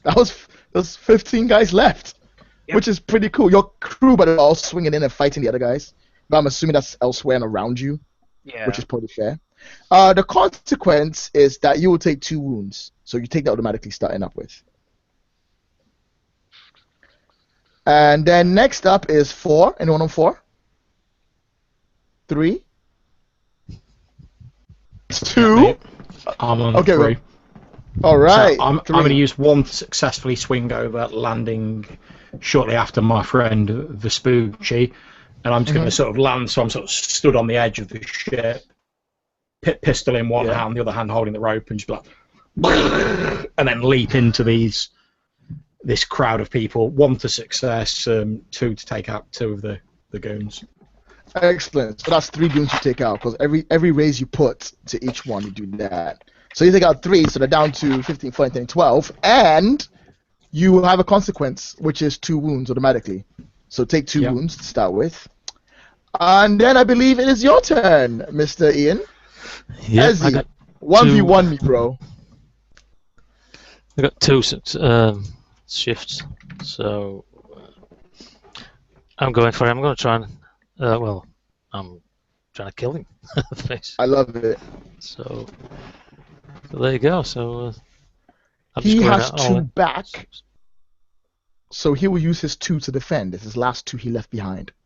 Right, that's sufficient then. So, do you have a sword or a dagger or something? I use a dagger predominantly. I'm very good with it. Excellent. You're coming straight at him, and like he's like standing there. He's actually got like a hook for an arm, and you're coming towards him, and he hooks up your dagger in his arm, and like he like flays you backwards, and like you do like a sweet little like twirl as you do, and like he flips over, like he uses his good hand to flip over like the wheel and lands next to you, and he's like little girls in dresses should not be boarding ships to fight pirate captains. I have not been bested by anyone in combat. I am a true duelist. Yeah. All right. You talk a lot. He goes, it's part of my charm. And then it's the brutes. So that's 12 guys. I'm gonna split the damage between half of you. 6 wounds to each of you guys. 6 wounds to you, Ezio. Let's go, Enzo. 6 wounds to you, Roberto.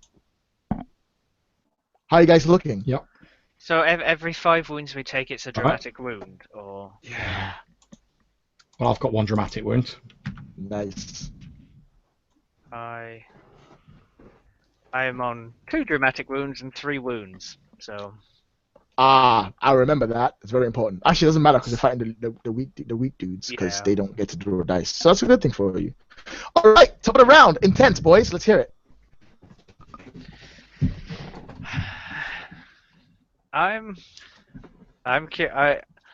If exactly at this point, if I activate my virtue, I could take out all 12 of these guys, but go helpless myself and leave you 2 to fight the big boss. Which means while I'm helpless, I could be killed.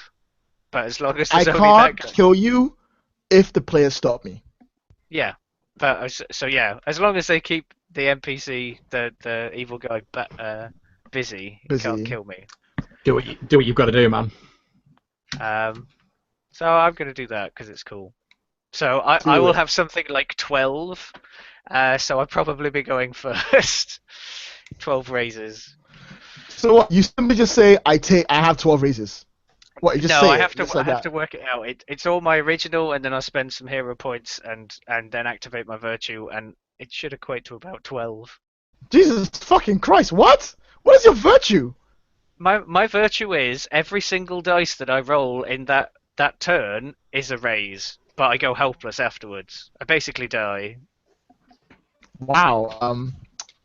Okay. So I guess you do the thing. So it's 8,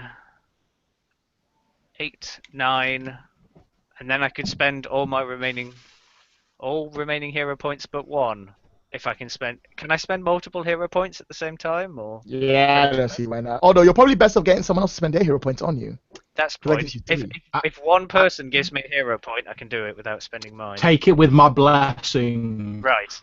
That puts me up to 12. So that means I can activate uncanny. So I basically turn to the captain, turn to Roberto, and goes, "I've got these men." I turn around to all 12 of them. You just see their face and then like it cuts to my smile, and then like Roberto runs off into the distance, and you just hear screams and blood splattering across the ship. So I use my virtue, and I'm just basically I'm unconscious on a pile of corpses. I love it. Okay, you're fine. You're cool. We'll leave you there at the moment until I want to kill you. I will leave you there for the moment. What about you two? My plan is, since I've seen that going on and I've heard the sound of like carnage behind me, I'm just going to, instead of like firing my pistol, because I sort of offloaded that last round, I'm going to use my knowledge of sort of sailing and ships to grab hold of like some piece of the rigging that's hanging down on this ship, with the idea I'm going to swing across and smash my feet into Redbeard whilst he's not expecting me and he's tussling with Ezzy. I absolutely love it. Let's do it. Okay, what about you? My intention is not to get hurt, so I'm backing away towards the rail. Well, I have a plan in mind for next action. For next I turn. like it. So I'm going all full defense basically. I love it. All right, so let's do this. Oh my God, what the fuck was that roll? What the fuck was that roll, Lloyd? Okay, well, that's 10. There's one you can have. 20. That's another one. That's 2.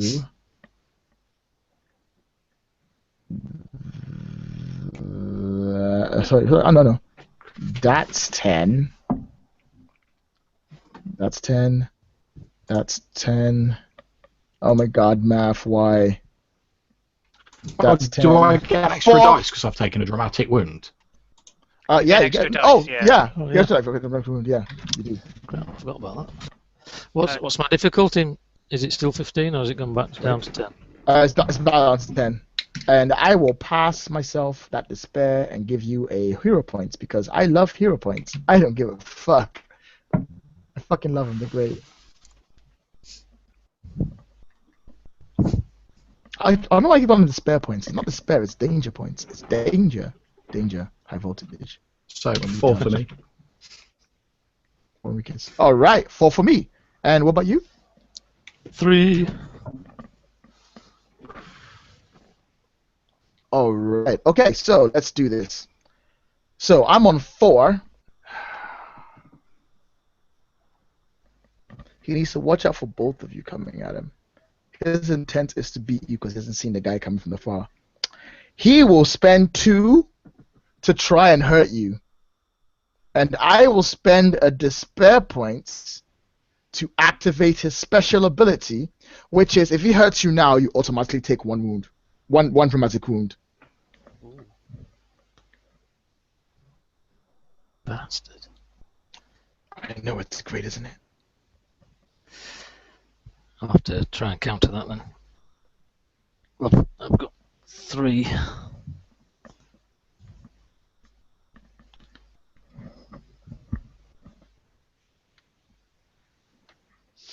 Yeah, I'm going to have to spend all 3 against that.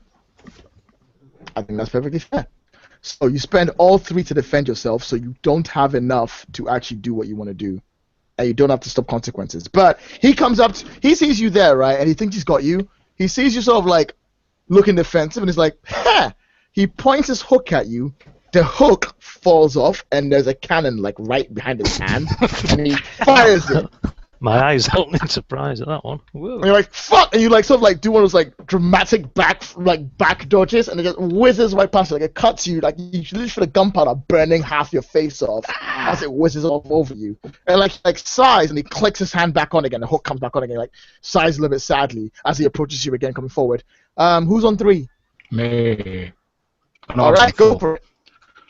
Oh, go for it. Okay, yeah. So as he's just like clicked his hand back, there's like a swish of air being displaced as Roberto swings across using a piece of Redbeard's own ship's rigging, and just both of his feet slam into Redbeard's chest. Oh, I love it. Let's see if you can, though, because he has 2 razors left to resist you. Okay, well, I'll spend 1 to be successful.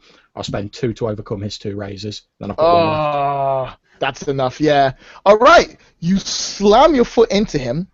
Oh, how many more razors do you have left? I've got 1 left. If I can spend that 1 left to knock him overboard. I'll give it to you, but it's not enough to get him completely overboard because he will hook himself onto the edge. That's fine. That's good enough for me. So whatever damage he's taken and... All right, so yeah, he will take that damage of the kick. I'm going to say he takes a few wounds from that because he has to spend 2 to do it, so I'll give him 3 wounds because he can take it. And he goes flying off, and you see him like reach up and he hooks onto like the side of the ship, and like he scales down by like a few meters. Actually, I mean, you did spend an opportunity one. You did spend all those points. I'll tell you what, guys. I'm going to do something controversial. I'm going to give you hero points, and I'm going to say he falls in the water. The ship is yours. Splendid. Hooray. As soon as he falls overboard, I'm immediately going to be running back to where Vespucci is, to like, because I was like, he was facing down like 15 men on his own. What a guy! What, you see me like reclining in this pile up against the mast of corpses, and I'm just sort of lying there bloody but like smiling, barely. I'm just going to be like.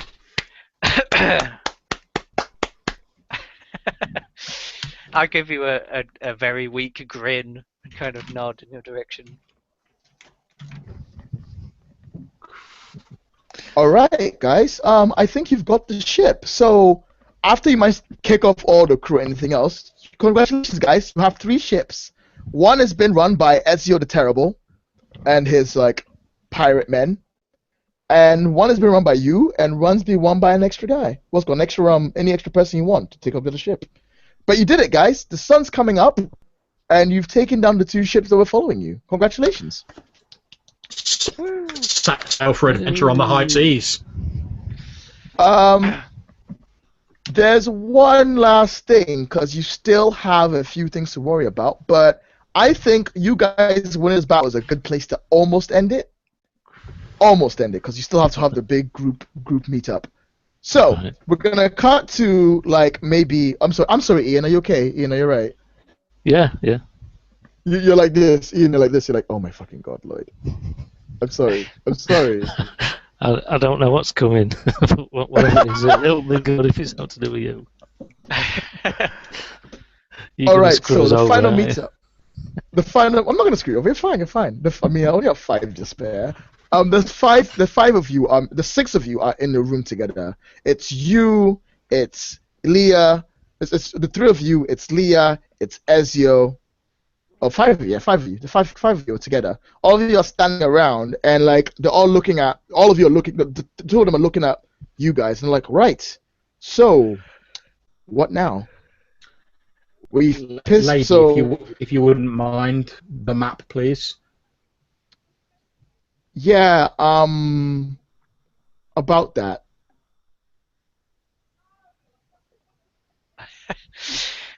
Where is it? I don't have a map. I think at this point I'm going to activate my hubris at the very end of the session. Hot-headed. You receive a hero point when your hero flies off the handle. Loses his temper. I just go, what? And I'd like, for a really injured state leaning up against something, I just flip the table. Fuck The balloons She's like, everywhere. I don't know what happened. I mean, I don't know why they wanted the map in the first place. I know where to get it, though. Go on! Well, let's set course then. All right, then we need to set course for Murder de Mer, Death Ocean. You heard the lady quartermaster. Set course. Aye, Top Captain. speed. And that's where I'm going to end today's session, guys. Woo! And that was it. Right, so I kind of got my head around it at the end-ish. I may have made a few mistakes here and there. I need to sit down and look this properly. But I'm going to stop the broadcast now, so if John Wick, if you watch this, I am so sorry. I am so sorry. I'm so sorry. And I'm going to end the broadcast there. Thank you very much for watching my playthrough of this. I don't know if I'll get a chance to do another one or not, but I'll give it a shot when I get a chance. And I'll see you later. Bye. Thanks for my 2 viewers, whoever you are. I love you guys. You're the best.